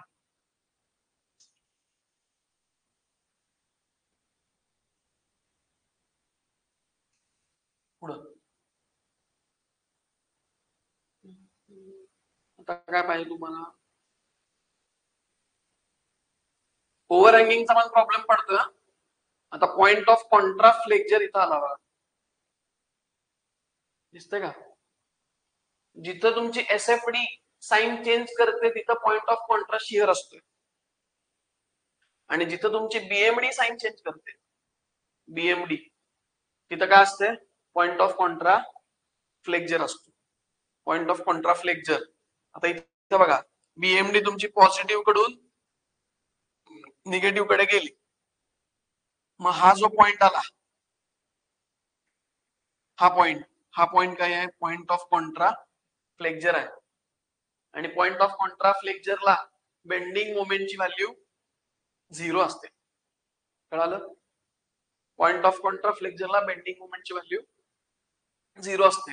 आता इथं ठीक आहे, तुम्ही हे एक्स डिस्टन्स काढू शकता सिमिलर ट्रायंगल प्रॉपर्टी वापरून, कारण ही स्ट्रेट लाईन आहे. जरी स्ट्रेट लाईन नसेल, म्हणजे वर युडियन असेल, तर हे पॅराबोला येते. आणि पॅराबोला आलं तर तुम्हाला तिथे सेक्शन घेऊन ते डिस्टन्स काढायला लागतं. ठीक आहे, ते तुम्हाला 6 मार्कला विचारलं जाईल. आणि पॉइंट ऑफ कॉन्ट्रा फ्लेक्चर हे कुठे येतात? ओव्हर हँगिंग बीमला येतात मोस्टली. हे बघा, हे ओव्हर हँगिंग बीम आहे, समजतंय का? सी ला कुठे सपोर्ट आहे का? नाही. ए बी सी ला पॉइंट लोड आहे, सपोर्ट नाहीये. सपोर्ट म्हणजे खाली येणार असं, झेपतंय का? नाहीये तिथं, त्यामुळे हा ओव्हर हँगिंग आहे. चला, हे सगळं डिटेल मध्ये आपण घेतलेलं आहे, अगदी डिटेल मध्ये डिस्कशन केलं आपण याच्यावर. आता हे बघा, हे बीम सिमेट्रिकल लोडेड आहे, समजतंय का? बीम सिमेट्रिकली लोडेड आहे. 2 kilo newton, 2 kilo newton, 1 metre 1 metre. परत काय? बरोबर सेंटरला युडीएल. ठीक आहे, युडीएल देतील, नाही तर बरोबर सेंटरला पॉइंट लोड देतील. आता बघा, कपलचे साइन कन्व्हेन्शन लक्षात ठेवा. हे बघा, हे साइन कन्व्हेन्शन कपलचे. लेफ्टला ज्यावेळेस तुम्ही बघता त्यावेळेस clockwise positive, anti clockwise negative. ठीक आहे, clockwise positive, anti clockwise negative. तेच जर तुम्ही राईटला बघत असाल तर याच्या उलट घ्यायचं. कळालं काय सांगितलं? सेक्शनच्या लेफ्टला जर बघत असाल, कपल क्लॉकवाईज फिरत असेल तर प्लस घ्यायचा, अँटी क्लॉकवाईज फिरत असेल तर मायनस घ्यायचा. आणि समजा सेक्शनच्या तुम्ही राईटला बघताय तर याच्या बरोबर ऑपोजिट. ठीक आहे, आता तुम्हाला प्रॉब्लेम मध्ये दाखवतो. बघा इथं आता एक महत्वाची गोष्ट काय, ज्यावेळेस तुम्ही शिअर फोर्स कॅल्क्युलेशन करणार त्यावेळेस कपलचा काय संबंध नाही. कळालं? हे डोक्यात ठेवा. बाकी रिएक्शन कॅल्क्युलेशन वेळी येणार, बेंडिंग मोमेंट कॅल्क्युलेशन वेळी ते येणार, फक्त कुठे येणार नाही? एसएफ कॅल्क्युलेशनला ते येणार नाही. एसएफ कॅल्क्युलेशन वेळेस कपल नाहीच आहे असं ऍझ्युम करायचं, त्याच्याकडे बघायचं पण नाही. मग बाकी नेहमीप्रमाणे आता ज्या वेळेस तुम्ही बेंडिंग मोमेंट काढणार, बेंडिंग मोमेंट आता कुठं कुठं काढायचं? ए ला, जिथं कपल आहे त्याच्या लेफ्ट राईटला काढायचं. बेंडिंग मोमेंट काय करायचं? जिथं कपल आहे त्याच्या लेफ्ट राईटला तुम्हाला बेंडिंग मोमेंट काढायला पाहिजे. म्हणजे आता इथं बेंडिंग मोमेंट तुम्ही कुठं कुठं काढणार? ए ला, सी लेफ्ट, सी राईट आणि बी ला. आता ए ला आणि बी ला तर 0च येणार आहे. ठीक आहे, तर सी लेफ्ट म्हणजे तुम्ही इथं ठेवणार हा सेक्शन. आणि डावीकडे बघा, डावीकडे बघितलं तर काय, तर 9.6 इंटू 3, 9.6 इंटू 3 येणार. हे तुमचं आन्सर येतं 28.8. ठीक आहे, आता तुम्ही गेला कुठं? राईटला. तुम्ही राईटला बघा, कपलला अवॉइड करा. कपलला जर अवॉइड करता येत असेल तर अवॉइड करा. आता काय काय अशी कंडिशन येते की तुम्ही अवॉइड करू शकत नाही. जसं की कॅन्टिलिव्हरला. हा ठीक आहे. आता जर मी राईटला बघितलं तर काय येणार 10.4 इंटू 2 म्हणजे हे येतं 20.8. नाही सर मी लेफ्टलाच बघणार आहे तर सांगा, करा कॅल्क्युलेशन. 9.6 इंटू 3 आणि सेक्शनचा लेफ्टला आहे कसं फिरतंय अँटी क्लॉकवाईज, तर काय करणार -8. नाही सर मला लेफ्टला बघून करून दाखवा. तर कॅल्सीवर टाईप कर 9.6 इंटू 3 -8. आन्सर तुझे हेच येणार 20.8. कळालं? सो शक्यतो इफ पॉसिबल कपलला अवॉइड करा. अवॉइड करताच येत नसेल तर मात्र तुम्हाला त्याला घ्यायला लागेल. ठीक आहे. आता कुठं आहे बघा, इथं बघा. आता इथं आलो आपण. आता शिअर फोर्स काढत असताना कपलचा काही संबंध नाही, as usual regular. Bending moment काढत असताना तुम्ही आता कुठं काढणार, सी ला 0 येणार, बीच्या राईटला. आता तुम्ही बघणार कुठं, तुम्हाला चॉईस नाही, आता बघायचं तुम्हाला राईटलाच. तुम्हाला कुठं बघायचं तर राईटलाच बघायचं आहे. नाही सर मी लेफ्टला बघतो, तुझ्याकडे चॉईस नाही.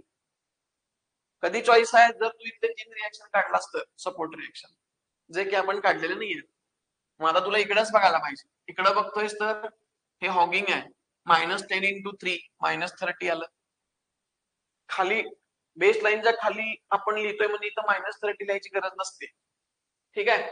आता तुम्ही काय करणार, बी लेफ्ट कडून बी राईट कडून बी लेफ्टला आला. आता बघा इकडे बघा काय काय होणार, -10 इंटू 3 सेक्शनच्या राईटला कसा फिरतोय अँटी क्लॉकवाईज, काय करणार +8. बघा आहे हा राईटला बघतोय आपण. मी तुम्हाला काय सांगितलेलं, सेक्शनच्या लेफ्टला, म्हणून तर म्हणलेलं साइन कन्व्हेन्शन बघा, फार महत्वाचे. साइन कन्व्हेन्शन बघा अनेकदा. सेक्शनच्या लेफ्टला clockwise couple positive, anti clockwise negative, आणि राईटला clockwise negative, anti clockwise positive. आणि आपला काय होतं इथं, आता क्लॉकवाईज होता, अँटी क्लॉकवाईज होता का? मग अँटी क्लॉकवाईज म्हटल्यावर काय घेणार तुम्ही सांगा. आता अँटी क्लॉकवाईज म्हणजे प्लस घेणार. करून बघा कॅल्क्युलेशन, -10 इंटू 3 +8 म्हणजे तुमचा आन्सर येणार -22. समजलं? तेच समजा हा कपल अँटी क्लॉकवाईज असता, काय केलं असतं तुम्ही, निगेटिव्ह घेतला असता. सॉरी क्लॉकवाईज असता, आता अँटी क्लॉकवाईज आहे. ह्याच्याऐवजी समजा क्लॉकवाईज असता तर तुम्ही काय घेतलं असतं, निगेटिव्ह घेतला असता. म्हणजे -10 इंटू 3 -8. त्याला डिस्टन्स न मल्टिप्लाय करायचं नाही, हे महत्वाचं. कपलला परत डिस्टन्स न मल्टिप्लाय करायचं नाही, त्याला आणि डिस्टन्स न मल्टिप्लाय करायचं. असले काय खतरनाक स्टंट करायचे नाही. हा हे बघा इथं, समजतंय का? सो एवढं आता प्रॅक्टिस करा. एसएफडी बीएमडी महत्वाचा आहे. तुम्हाला हे सिव्हिल वाल्यांना तर लास्ट पर्यंत लागते, मेकॅनिकल वाल्यांना पण लागते. सिव्हिल मेकॅनिकलना एसएफडी बीएमडी शिवाय कुठलेही स्ट्रक्चरचे सब्जेक्ट किंवा डिझाईनचे सब्जेक्ट तुम्ही सॉल्व्ह करू शकत नाही, यायलाच पाहिजे. ठीक आहे. कसं तर तुम्ही पास व्हाल, साईटवर गेला आणि गवंडीला सांगितला की मला एसएफडी बीएमडी येत नाही, लई मापा काढते ती तुमची. साहेबाला एसएफडी बीएमडी येत नाही म्हणतो आणि साहेब झाले. त्यामुळं तेवढं तरी ऍटलिस्ट त्याच्यासमोर तरी तुम्हाला सॅगिंग हॉगिंग म्हणता यायला पाहिजे. त्याला काय कळणार नाही, ती गोष्ट वेगळी आहे. पण तुम्हाला तर म्हणाल पाहिजे सॅगिंग पॉझिटिव्ह असते बाबा, हॉगिंग निगेटिव्ह असते, एवढं तरी म्हणाल. नाहीतर उलट होणार, ते सांगणार तुम्हाला साहेब सॅगिंग पॉझिटिव्ह आणि हॉगिंग निगेटिव्ह, आणि तुम्ही त्याला म्हणणार हा असं असते. तर असं काय करू नका. हा कुठला टॉपिक आला, लास्टचा टॉपिक आला. लास्टचा टॉपिक पहिला डिस्कस करू, सोपा आहे. ठीक आहे. आता याच्यामध्ये हे करून जावा, कन्सेप्ट ऑफ ऍक्सियल लोड आणि इसेंट्रिक लोड. डेफिनेशन पडणार थेरीला 100% पडणार. ऍक्सियल लोड आणि इसेंट्रिक लोड. ऍक्सियल लोड म्हणजे काय, a load whose line of action coincide with the axis of member. हमखास पडणार म्हणजे पडणार, हे लिहून ठेवा. कशाची डेफिनेशन? डायरेक्ट लोड किंवा ऍक्सियल लोड आणि इसेंट्रिक लोड हे पडणार. थेरीचं सांगतोय मी तुम्हाला, हे करून जावा. आणि हे बघा, हे 3 केसेस आपण घेतलेत. हे 3 केसेसचे डायग्राम काढा म्हणतात. इसेंट्रिक लोडेड जर असेल, लोड जर इसेंट्रिक असेल तर 3 केसेसची डायग्राम काढा म्हणून सांगतात. हे अशा पद्धतीने आपण केसेस घेतलेले. केस नंबर 1, 2, 3. सिग्मा 0 म्हणजे कोण? सिग्मा 0 म्हणजे डायरेक्ट स्ट्रेस आणि सिग्मा बी म्हणजे कोण? Bending stress. ठीक आहे. सिग्मा बी कसं काढायचं हे आपण ऑलरेडी चौथ्या टॉपिक मध्ये शिकलोय. M upon I into Y. M upon I into Y. तिथं वेगळा फॉर्म्युला आहे, इथं पण तोच आहे. ओके. तेव्हा आपण तिथं काय वापरलेलं? एम अपॉन झेड वापरलेला. आय इंटू वायच्या ऐवजी झेड वापरलेला आपण. ठीक आहे. सो हे 3 केसेस पडतात थिअरीला. आणि काय पडतं? कोर ऑफ सेक्शन हे पडतं. कोर ऑफ सेक्शनची डेफिनेशन आणि हे बघा, हे middle third road rectangle. Core of सेक्शनची डेफिनेशन करून जावा, पडतं पेपरला. कोर ऑफ सेक्शन म्हणजे काय? कोर ऑफ सेक्शन म्हणजे अशी जागा सेंटरची जिथं जर लोड ऍक्ट झाला तर कॉलम मध्ये फक्त कॉम्प्रेसिव्ह स्ट्रेसेस डेव्हलप होतील. म्हणजे इथं जर तुम्ही बघितलं तर हे दिसतंय तुम्हाला ग्रीन कलरचं हॅच केलेलं. इथं कुठं पण लोड येऊ दे, पूर्ण कॉलम मध्ये काय येणार? कॉम्प्रेसिव्ह स्ट्रेसेस येणार. पण जर लोड या कोर ऑफ सेक्शनच्या बाहेर गेला कुठं तरी तर काय येणार? कॉलम मध्ये टेन्साइल स्ट्रेसेस डेव्हलप होणार. मग ऍज अ इंजिनियर आपलं काम काय असतं की कॉलम मध्ये फक्त कॉम्प्रेसिव्ह स्ट्रेसेस यावेत. ऍज अ इंजिनियर आपलं काम असतं. पण नाहीच येत, काहीतरी कंडिशन अशी आहे तर त्यावेळेस मग तुम्हाला इसेंट्रिक लोड साठी कॉलम डिझाईन करावा लागतो. ठीक आहे. असा प्रकार आहे. कोर ऑफ सेक्शन बघून जावा. सर्कलचं पण विचारलेलं आहे. सर्कलचं D/8 येतं आणि ह्याचं काय येतं? रेक्टँगलचं B/6 D/6. इथं बघितलं बघा, B/6 आणि D/6 हे पडलेलं आहे पेपरला. लिमिट ऑफ इसेंट्रिसिटी विचारतात. ठीक आहे. आणि हे करा, स्लेंडरनेस रेशो लॅम्बडा डेफिनेशन करून जावा. L effective upon K minimum. Slenderness ratio कोणाकोणाचा रेशो आहे? त्याचं नावाच आहे रेशो. कोणाकोणाचा? Effective length to minimum radius of variation. हे डेफिनेशन पडलेले आहे. आणि सगळ्यात महत्वाचं हे करून जायचं काय? 4 केसेस हे पडणार तुम्हाला.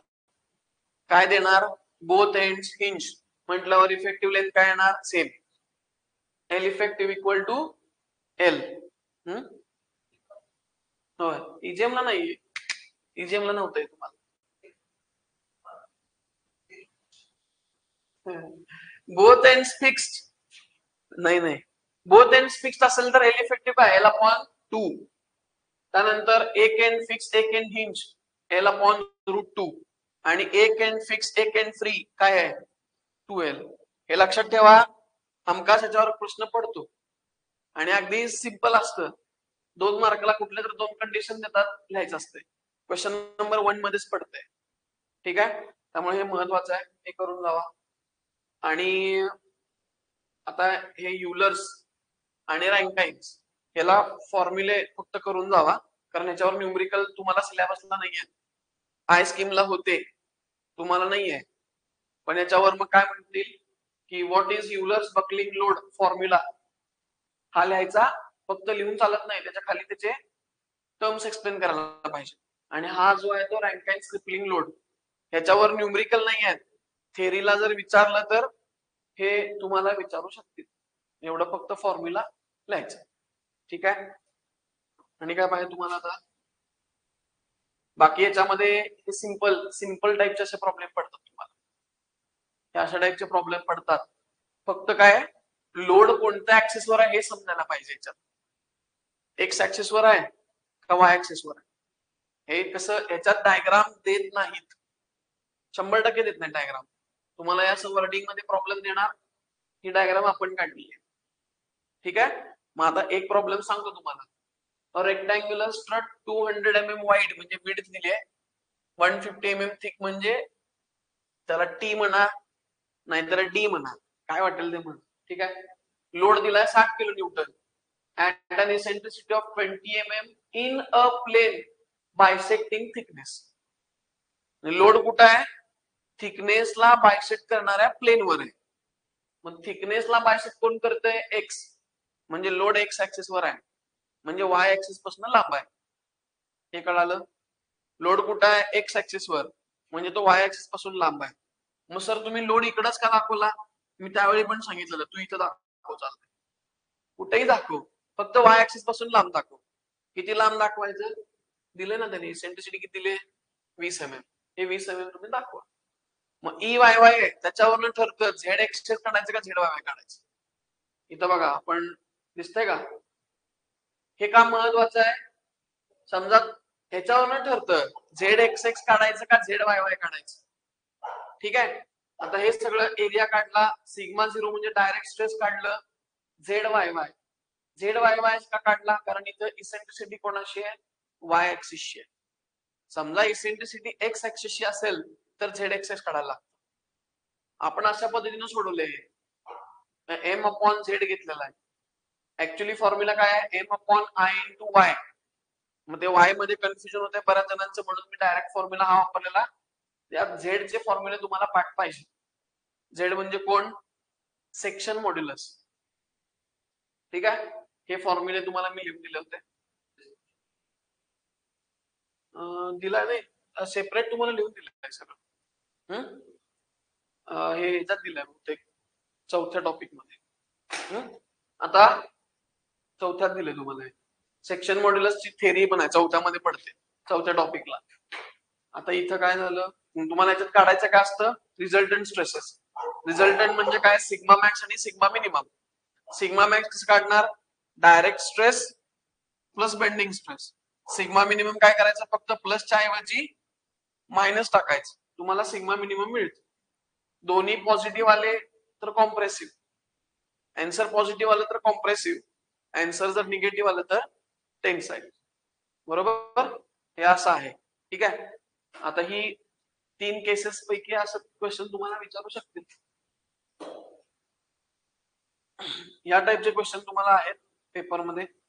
सर्कलचे विचारू शकतील. सर्कल पडलं तर सोपं आहे. का सोपं आहे? लोड तुम्ही कुठल्या पण ऍक्सिस वर घ्या, हा प्रॉब्लेम पडू शकतो बघा. कारण आता इथं काय दिलंय? Solid circular column of diameter 150 mm carries a load of 50 kN at the outer edge of column. इथं प्रॉब्लेम मध्ये इसेंट्रिसिटी असलं काही दिलेलं नाही. पोरं काय म्हणतात? आउट ऑफ सिलेबस प्रॉब्लेम, इसेंट्रिसिटीच दिली नाही. अरे कशाला द्यायला पाहिजे तुला? इथं लोड दिलाय त्यांनी. ही इसेंट्रिसिटी म्हणजे तुमचं रेडियस झालं, डायमीटरच्या हाफ. हे कधी समजणार? डायग्राम काढल्यावर समजतंय. ही डायग्राम दिलेली नाही या प्रॉब्लेम मध्ये, ही डायग्राम आपण काढलेली. ह्या टॉपिक मध्ये तुम्हाला डायग्राम देत नाहीत, तुम्हाला स्वतः काढायला पाहिजे. ठीक आहे. यात मग आता सोपा प्रॉब्लेम तर नाहीये, असं असेच प्रॉब्लेम तुम्हाला पडणार. हा, सोपं म्हणजे हे असं पडतंय बघा. कोर ऑफ सेक्शन ड्रॉ करा. सोपा आहे अगदी. आपण रेक्टँगलचे फॉर्म्युले बघितले. काय? ई एक्स एक्स काय होता? D/6 आणि ई वाय वाय काय होतं? B/6. इथं गेलंय बघा, आहे का? E X x D/6, E Y Y B/6. बी आणि डी तर द्यायला लागते ना त्यांना. हे बी आहे 250, डी आहे 500. ते करा, तुमचा आन्सर येतं. की डायग्राम अशी दाखवायला लागते, याला मार्क आहे. सर्कलला काय आहे? D/8 आहे. E X X E Y Y सर्कलचं सेमच आहे, D/8. सोपं म्हणलं तर या टाइपचे क्वेश्चन पडू शकतो. 2 देणार, हे 2 मार्काला, हे 2 मार्काला, असं मिळून 4 मार्कला देणार तुम्हाला. सोपं म्हणलं हे असं सोपा क्वेश्चन तुम्हाला विचारू शकतो. ठीक आहे. डन. एवढं थेरी करून जावा. थेरी कॉलम सांगितलंय, युलर, रँकाइन आणि ते 4 कंडिशन आहेत, ते करा, पडतं ते. ठीक आहे. आता काय चौथा टॉपिक शॉर्ट मध्ये त्याचं घेऊ. कुठला आहे आता?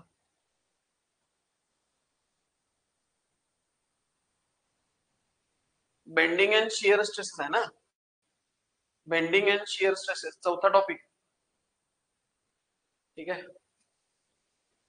सिग्मा बी आणि टाऊ आठवत आहे ना. टाऊ टाऊ नाहीतर त्याला क्यू सिम्बॉल वापरतात. स्मॉल क्यू से बाय फॉर्म्युला. से बाय म्हणजे बाय म्हणणं का फॉर्म्युला आहे तो. आता हे जरा जास्त आहे वेट. चला टॉपिक नंबर 4 याच्यात काय करायचं सांगतो. हे अजम्पशन्स करून जावा थेरीला. Assumptions in the theory of simple bending करून जावा. 4 मार्कला पडलेला आहे. पडणार 100%. पुढं हे बघा हे फ्लेक्झरल फॉर्म्युला किंवा बेंडिंग स्ट्रेस इक्वेशन फक्त हे लिहा म्हणून पडते. 4 मार्काला पडले एकदा तर. त्यांनी काय तेव्हा पुण्य केलं ते माहित नाही. पण एवढं फक्त फॉर्म्युला लिहा. आणि हे फॉर्म्युला म्हणजे हे पण आलं त्याच्यात. 4 मार्काला हे पडलेलं. आता तुम्हाला पडलं तर 2 मार्कला पडणार. 100% पडणार. फ्लेक्झरल फॉर्म्युला किंवा बेंडिंग स्ट्रेस इक्वेशन. काय फॉर्म्युला आहे? M/I = σ/y = E/R. सिग्मा म्हणजे काय आहे? M म्हणजे काय? Maximum bending moment. I म्हणजे मोमेंट ऑफ इनर्शिया. सिग्मा म्हणजे बेंडिंग स्ट्रेस. बरोबर. Y म्हणजे डिस्टन्स तुम्हाला कुठं काढायचं तिथलं. E म्हणजे यंग्स मॉड्युलस. R म्हणजे रेडियस ऑफ कर्वेचर. ठीक आहे. सो हे सगळं तुम्हाला लिहावं लागेल. हे लिहावं लागेल. थेरीला हे पडतं. त्यानंतर थेरीला हे पण पडतं. Draw the stress strain distribution for simply supported beam. सेमच आहे. सिम्पली सपोर्टेड असो नाही तर कॅन्टिलिव्हर असो. ठीक आहे. दोन्ही काढून दाखवलंय. फक्त काय होतं सिम्पली सपोर्टेड बीम कसा बेंड होतो सॅगिंग मध्ये. असा बेंड होतो. सॅगिंग म्हणजे काय तर सॅगिंग म्हणजे बॉटमला टेन्शन येत आहे आणि टॉपला कॉम्प्रेशन. बॉटमला टेन्शन न्यूट्रल ऍक्सिसच्या बॉटमला टेन्शन टॉपला कॉम्प्रेशन. ठीक आहे. कॅन्टिलिव्हरला बरोबर याच्या उलट. कॅन्टिलिव्हरला काय येणार याच्या बरोबर उलट येणार. उलट म्हणजे काय येणार टेन्शन वर कॉम्प्रेशन खाली. हे बघा न्यूट्रल ऍक्सिसच्या वर टेन्शन त्याच्या खाली कॉम्प्रेशन. सो डायग्राम करून जावा. हे बघा हे सेक्शन मॉड्युलस मगाशी मी तुम्हाला सांगितलं. हा फॉर्म्युला. सेक्शन मॉड्युलस म्हणजे काय? It is the ratio of moment of inertia to the distance. ठीक आहे. एवढं जर लिहिलं तरी तुम्हाला मार्क मिळतील. Okay. Section modulus ratio of moment of inertia of a section about neutral axis to the distance of most extreme fibre from neutral axis. हे पुढचं नाही लिहिला तुम्हाला इथपर्यंत आठवलं तरी मार्क मिळतील. ठीक आहे. I/Y म्हणजे Z. मग ZXX काढायचं तर IXX/Y max. ZYY काढायचं तर IYY/X max. ओके. आता हे बघा हे सेक्शन मॉड्युलसचे मी तुम्हाला फॉर्म्युले लिहून दिलेले. कसं आलं ते पण सांगितलेलं. रेक्टँगलचं दिलेला, त्यानंतर सर्कलचं दिलेला, हॉलो सर्कल दिलेलं आणि हे मॅक्सिमम बेंडिंग मोमेंटचे काही फॉर्म्युले तुम्हाला दिलेले. चार्ट हे लक्षात ठेवा कारण हे लागतं या टॉपिक मध्ये. सिम्पली सपोर्टेड बीम असेल आणि सेंटरला पॉइंट लोड असेल तर मॅक्सिमम बेंडिंग मोमेंट काय असतं WL/4. तसं simply supported beam carrying UDL formula WL²/8. त्यानंतर कॅन्टिलिव्हर आणि फ्री एंडला W आहे WV/L. कॅन्टिलिव्हर आणि UDL WL²/2. हे लक्षात ठेवायला पाहिजे. पर्याय नाही त्याला. आता एक प्रॉब्लेम यातला मी तुम्हाला सांगतो काय कसं आहे. हा 4 मार्काचा पॅटर्न आहे. ठीक आहे. काय देणार तुम्हाला timber beam 200 mm wide 400 mm deep. ते कशाला देतात IXX काढायला. बीमचे जे सेक्शन देतात 200 mm 400 mm बघा हे कशाला दिलंय याच्यावरनं तुम्हाला निघतं आय एक्स एक्स आणि याच्यात तुम्हाला आय एक्स एक्सच काढायचं असते, दुसरं काय काढायचं नाही. ठीक आहे. पुढं 4 मीटर स्पॅन दिलंय, युडीएल दिलंय, हे सगळं दिलंय, म्हणजे हा बीम दिलाय. ह्याच्यावरनं काय मिळतं तुम्हाला? M X, maximum bending moment. बघा तुम्हाला काय म्हटलं त्यांनी, find maximum bending stress induced and draw the bending stress distribution diagram. आता तुम्हाला हा बीम दिलेला असतोय, दिलेला म्हणजे याच्यातनं काढायचा आपण. ही डायग्राम दिलेली नाही, हे दिलं. ह्याच्यावरनं तुम्हाला काय मिळणार? M max. आता फॉर्म्युला बघितला आपण, डब्ल्यू एल स्क्वेअर बाय 8, आठवते? हा, आता युनिट कन्व्हर्जन हे तुम्हाला यायला पाहिजे. युनिट कन्व्हर्जन हे महत्वाचं आहे. Kilo newton metre, newton M M. आता युडीएल असेल 19 किलो न्यूटन पर मीटर, त्याला काय कन्वर्ट करायची गरज नाही, ऍज इट इज राहतं न्यूटन पर एम एम मध्ये. ठीक आहे. पुढं एम मॅक्स काढायचा formula W L square by 8. कुठनं आलं सर? आताच तर चार्ट दाखवला मग अशी तुम्हाला, ते चार्ट पाठ पाहिजे. झालं. ह्याच्यावरनं काय मिळतंय? I X X, BD cube by 12. हे झालं.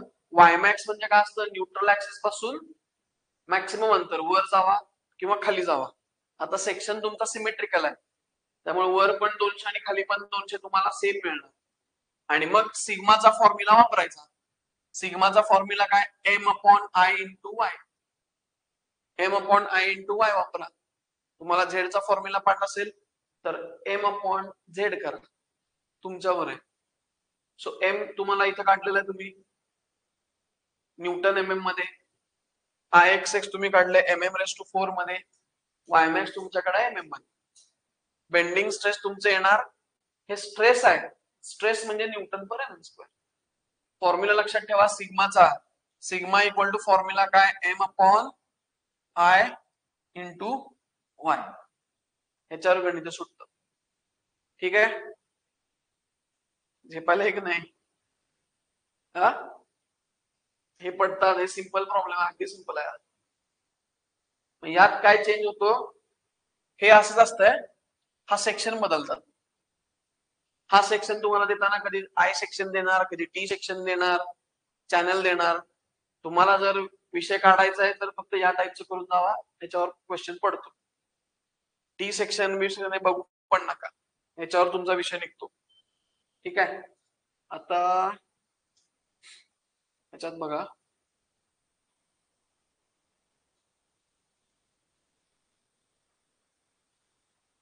आता बघा हे जे आहे, आता हे सगळं तुम्हाला याच्यात पण डायग्राम देत नाही, तुम्हाला वर्डिंग मध्ये प्रॉब्लेम असतो. आता इथं बघा, हा बीम तुम्हाला दिलाय, बीम आहे सिम्पली सपोर्टेड, स्पॅन 3 मीटर आहे, युडीएल पण आहे आणि सेंटरला पॉइंट लोड पण आहे, म्हणजे 2 केसचं कॉम्बिनेशन आहे. बरोबर. मग एम मॅक्स काढताना तुम्हाला काय करायला पाहिजे? युडीएलचा फॉर्म्युला काय? डब्ल्यू एल स्क्वेअर बाय 8 आणि सेंट्रल पॉइंट लोडचा फॉर्म्युला काय? W L by 4. दोघांची ऍडिशन करायला पाहिजे. झेपतंय का? हे पडलं तर 6 मार्काला पडेल. ठीक आहे. बाकी ह्याच्यावरनं काय काढणार? आय एक्स एक्स झालं. वाय मॅक्स तुम्हाला काय मिळतं? टोटल डेप्थच्या निम्मा, डी बाय 2 केलं की तुम्हाला वाय मॅक्स मिळते. ओके. या डायग्राम वरून तुम्हाला एम मॅक्स मिळतंय, या डायग्राम वरून तुम्हाला आय एक्स एक्स आणि वाय मॅक्स ची व्हॅल्यू मिळते. एवढं लक्षात ठेवा, म्हणजे कुठली व्हॅल्यू कशासाठी दिली हे तुम्हाला लक्षात येईल. ठीक आहे. बघा मी तुम्हाला काय सांगितलं, असं आय सेक्शन वगैरे देतात, हे तुम्हाला तुम्ही आधी सोडवलं असेल तर करा, नाही हे मी पहिल्यांदाच आता बघतोय तर याच्याकडं बघू नका, सोडून द्या विषय. ठीक आहे. आता वेळ नाही, म्हणजे ते समजून घेऊन हे करण्यात एवढा आता आपल्याकडे वेळ नाही. तसं आय सेक्शनच्या ऐवजी काय पडतं? असं टी सेक्शन पडतं. आता ही केस वेगळीच आहे, स्टँडर्ड केस कुठल्याच केसमध्ये बसत नाही. जे 4 केसेस आपण बघितल्या त्यामध्ये ही कुठंच बसत नाही. मी याचं तुम्हाला maximum bending moment separate calculate करावं लागतं, बेंडिंग मोमेंट कॅल्क्युलेशन. हे आधी 8 मार्काला प्रॉब्लेम पडायचे आय स्कीमला. तुम्हाला आता काय माहिती काय टाकतात की नाही टाकतात. हे झालं बेंडिंगचं. ठीक आहे. आता शिअर स्ट्रेसचं एक सांगतो फक्त आणि मग थांबू. कुठे गेलं शिअर स्ट्रेस? वेट प्रॉब्लेम आपण भरपूर सोडवलेत. हे बघा, हा फॉर्म्युला विचारतो फक्त. शिअर स्ट्रेस काढायचा फॉर्म्युला सांगा. से बाय मगाशी म्हणलेलं मी, S A Y bar upon B I, त्याचे सगळे मिनिंग, प्रत्येक टर्मचं मिनिंग ऍटलीस्ट एवढं तरी लिहू शकता की नाही तुम्ही. आणि एस म्हणजे काय, शिअर फोर्स. ए म्हणजे काय, area above the layer. Y bar म्हणजे न्यूट्रल ऍक्सिस पासून शेडेड एरियाच्या सीटचं डिस्टन्स. बी म्हणजे विड्थ, आय म्हणजे मोमेंट ऑफ इनर्शिया. हे पडतंय. एक म्हणजे फ्लेक्झर फॉर्म्युला कुठला, M upon I equal to sigma upon Y equal to E upon R. आणि हे शिअर स्ट्रेसचा फॉर्म्युला. क्यू वापरा सिम्बॉल, नाही तर टाऊ वापरा, काय पण वापरा. ठीक आहे. काही बुक मध्ये क्यू वापरलंय, काही बुक मध्ये टाऊ वापरलंय. तुम्हाला काय आवडतं ते तुम्ही वापरा. ठीक आहे. आता यात सिंपल प्रॉब्लेम आहे. आता त्यात बघा, हे बघा, हे रेक्टँगल असेल, कुठला पण शेप असू दे, क्यू ऍव्हरेज काढायचा फॉर्म्युला काय, S upon area. S upon area. आता एरिया ह्याच्यानुसार बदलणार. रेक्टँगल असेल तर एरिया काय येणार, बी इंटू डी येणार. सर्कल असेल तर pi by 4 into D square येणार. ट्रायंगल असेल तर half into base into height येणार. एवढं तर समजतं आपल्याला. क्यू ऍव्हरेजचा formula shear force upon area, हा कुठला पण शेप असू दे फिक्स असते. क्यूमॅक्सचा फॉर्म्युला रेक्टँगल साठी 1.5 क्यू ऍव्हरेज. हे लक्षात ठेवा, महत्वाचं, याच्यावर प्रॉब्लेम पडतात. आता परत सर्कल आहे, क्यू ऍव्हरेजचा formula same, shear force upon area. Area काय, पाय बाय 4 डी स्क्वेअर. ठीक आहे. क्यूमॅक्स, मॅक्सिमम शिअर स्ट्रेस कुठं असतोय, न्यूट्रल ऍक्सिसला. ही डायग्राम बघा, अशी पॅराबोलिक येते. ठीक आहे. तर ह्याचं काय फॉर्म्युला आहे, 4/3 क्यू ऍव्हरेज. 4/3 म्हणजे काय, 1.33. हे पण कधी कधी थेरीला पडते. What is the Q max formula for circle and rectangle. Q max म्हणजे काय, मॅक्सिमम शिअर स्ट्रेस, असं तुम्हाला विचार. ठीक आहे. आणि हे ट्रायंगल साठी, ट्रायंगलचं Q average same S upon A, Q at neutral axis. Neutral axis ट्रायंगलचा बरोबर सेंटरला नसतो, तो कुठं असतो, h/3 वर असतो. आणि क्यूमॅक्स कुठं असतं, हे सेंटरला h/2. हे फक्त रेक्टँगलचं वेगळं आहे, ते बघा. बाकी मग याच्यात हे अशा टाईपचे प्रॉब्लेम पडतात तुम्हाला. हे अशा टाईपचे प्रॉब्लेम विचारलेले आहेत.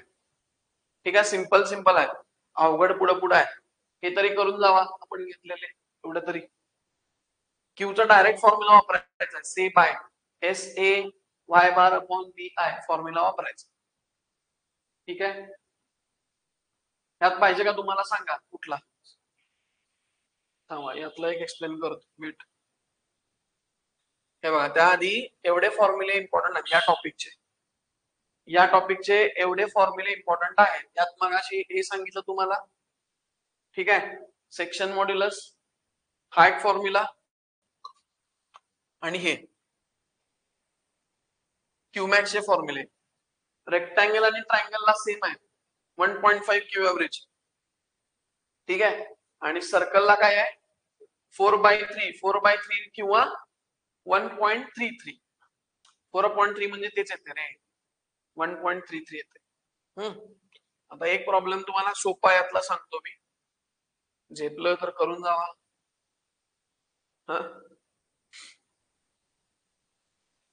हे बघा, हे 2 मार्काला असलं पडत, अगदी चिंदी गणित.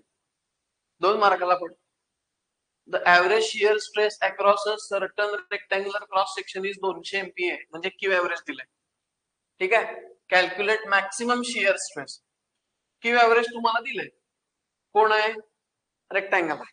काय काढा म्हटलंय, मॅक्सिमम शिअर स्ट्रेस काढा म्हटलंय. मग आताच फॉर्म्युला बघितला आपण, 1.5 क्यू ऍव्हरेज. क्यू ऍव्हरेज तुम्हाला दिलंय. आता कधी कधी काय देणार, क्यू ऍव्हरेज देणार नाही.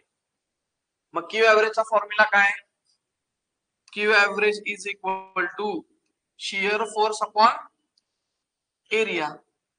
मग तुम्हाला सोपा प्रॉब्लेम द्यायचा असेल तर एकतर असं देणार, नसेल तर काय करणार, शिअर फोर्स देणार, एरिया काय तुम्हाला क्रॉस सेक्शन देणार, त्याच्यावरून तुम्ही क्यू एव्हरेज काढू शकताय आणि मग क्यू मॅक्स काढायचं.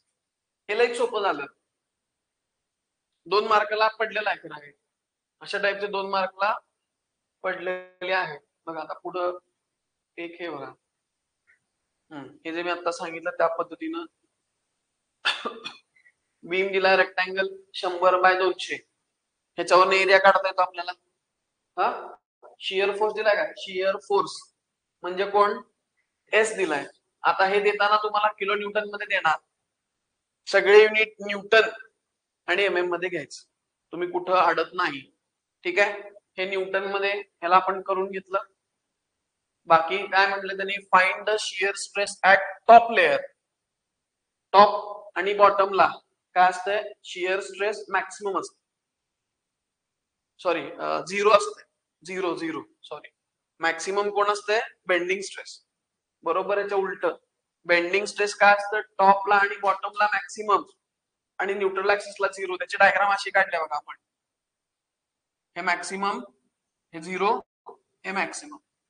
ही कशाची डायग्राम आहे, बेंडिंग स्ट्रेस डिस्ट्रीब्युशनची डायग्राम आहे.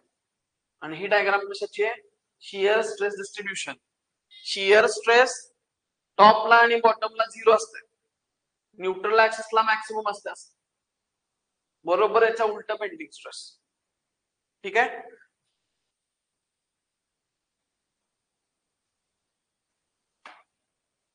हा इथं आता तुम्हाला काय दिलंय, find the shear stress at top layer. Top आणि बॉटमला शियर स्ट्रेस झिरो असते, काय सांगायचं पण नाही, डायरेक्ट लिहून टाकायचं. त्यानंतर ऍट न्यूट्रल ऍक्सिस हे मॅक्सिमम असते, हे काढायला पाहिजे तुम्हाला. आणि average value of shear stress, Q average काढायचं, एस अपॉन ए मागाशी सांगितलं मी तुम्हाला. एस शियर फोर्स, एरिया म्हणजे आता हे रेक्टँगल आहे, समजा इथे त्यांनी काय दिलं असतं, सर्कल दिलं असतं, तुम्ही एरिया काय काढला असता, π/4 d स्क्वेअर केला असता, सिंपल. आणि मग सर्कल असेल तर क्यूमॅक्सचा फॉर्म्युला, आता हे रेक्टँगल आहे, क्यूमॅक्सचा फॉर्म्युला 1.5 क्यू एव्हरेज आहे. सर्कल असलं तर काय, 4/3 क्यू एव्हरेज. समजतंय का, कन्सेप्ट तेच.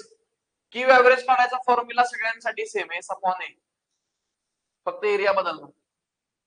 आणि क्यूमॅक्स काढायचा फॉर्म्युला रेक्टँगल आणि ट्रायंगल साठी काय आहे, 1.5 क्यू एव्हरेज, आणि सर्कल साठी तेवढा वेगळा आहे, 4/3 म्हणजेच 1.33 क्यू एव्हरेज. झालं, अशा टाइपचे प्रॉब्लेम तुम्हाला सिंपल, एक सिंपल कॅटेगरी मध्ये येते. हे बघा, हे सर्कल दिलंय तुम्हाला.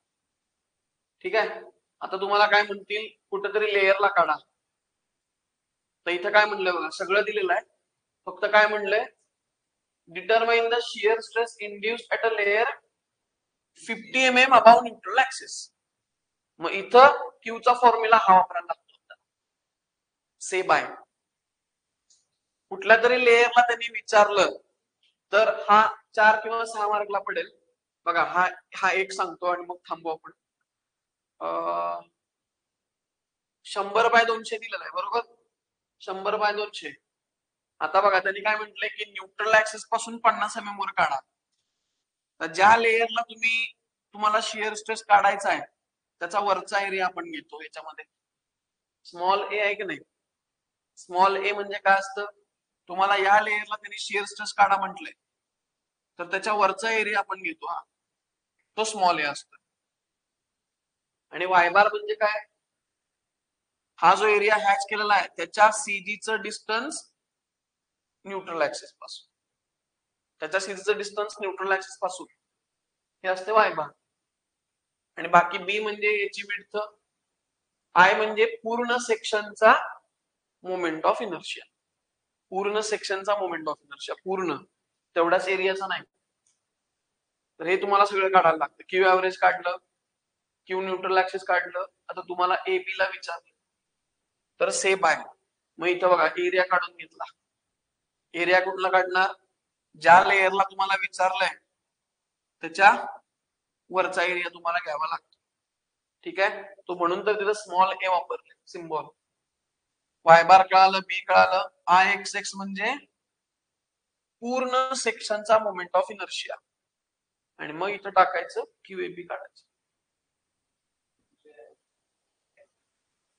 स्मॉल ए ना, स्मॉल ए म्हणजे एरिया. स्मॉल एरिया म्हणजे काय घेणार, ज्या लेअरला तुम्हाला विचारलं त्याच्या वरचा एरिया. म्हणून तर टॉप आणि बॉटमला 0 असतं. मला सांगा, टॉपला तुम्हाला विचारलं म्हणजे हा लेअर आला, ह्या लेअरच्या वर काय एरिया आहे का? काहीच नाही. म्हणजे ही व्हॅल्यू तुमची झाली 0.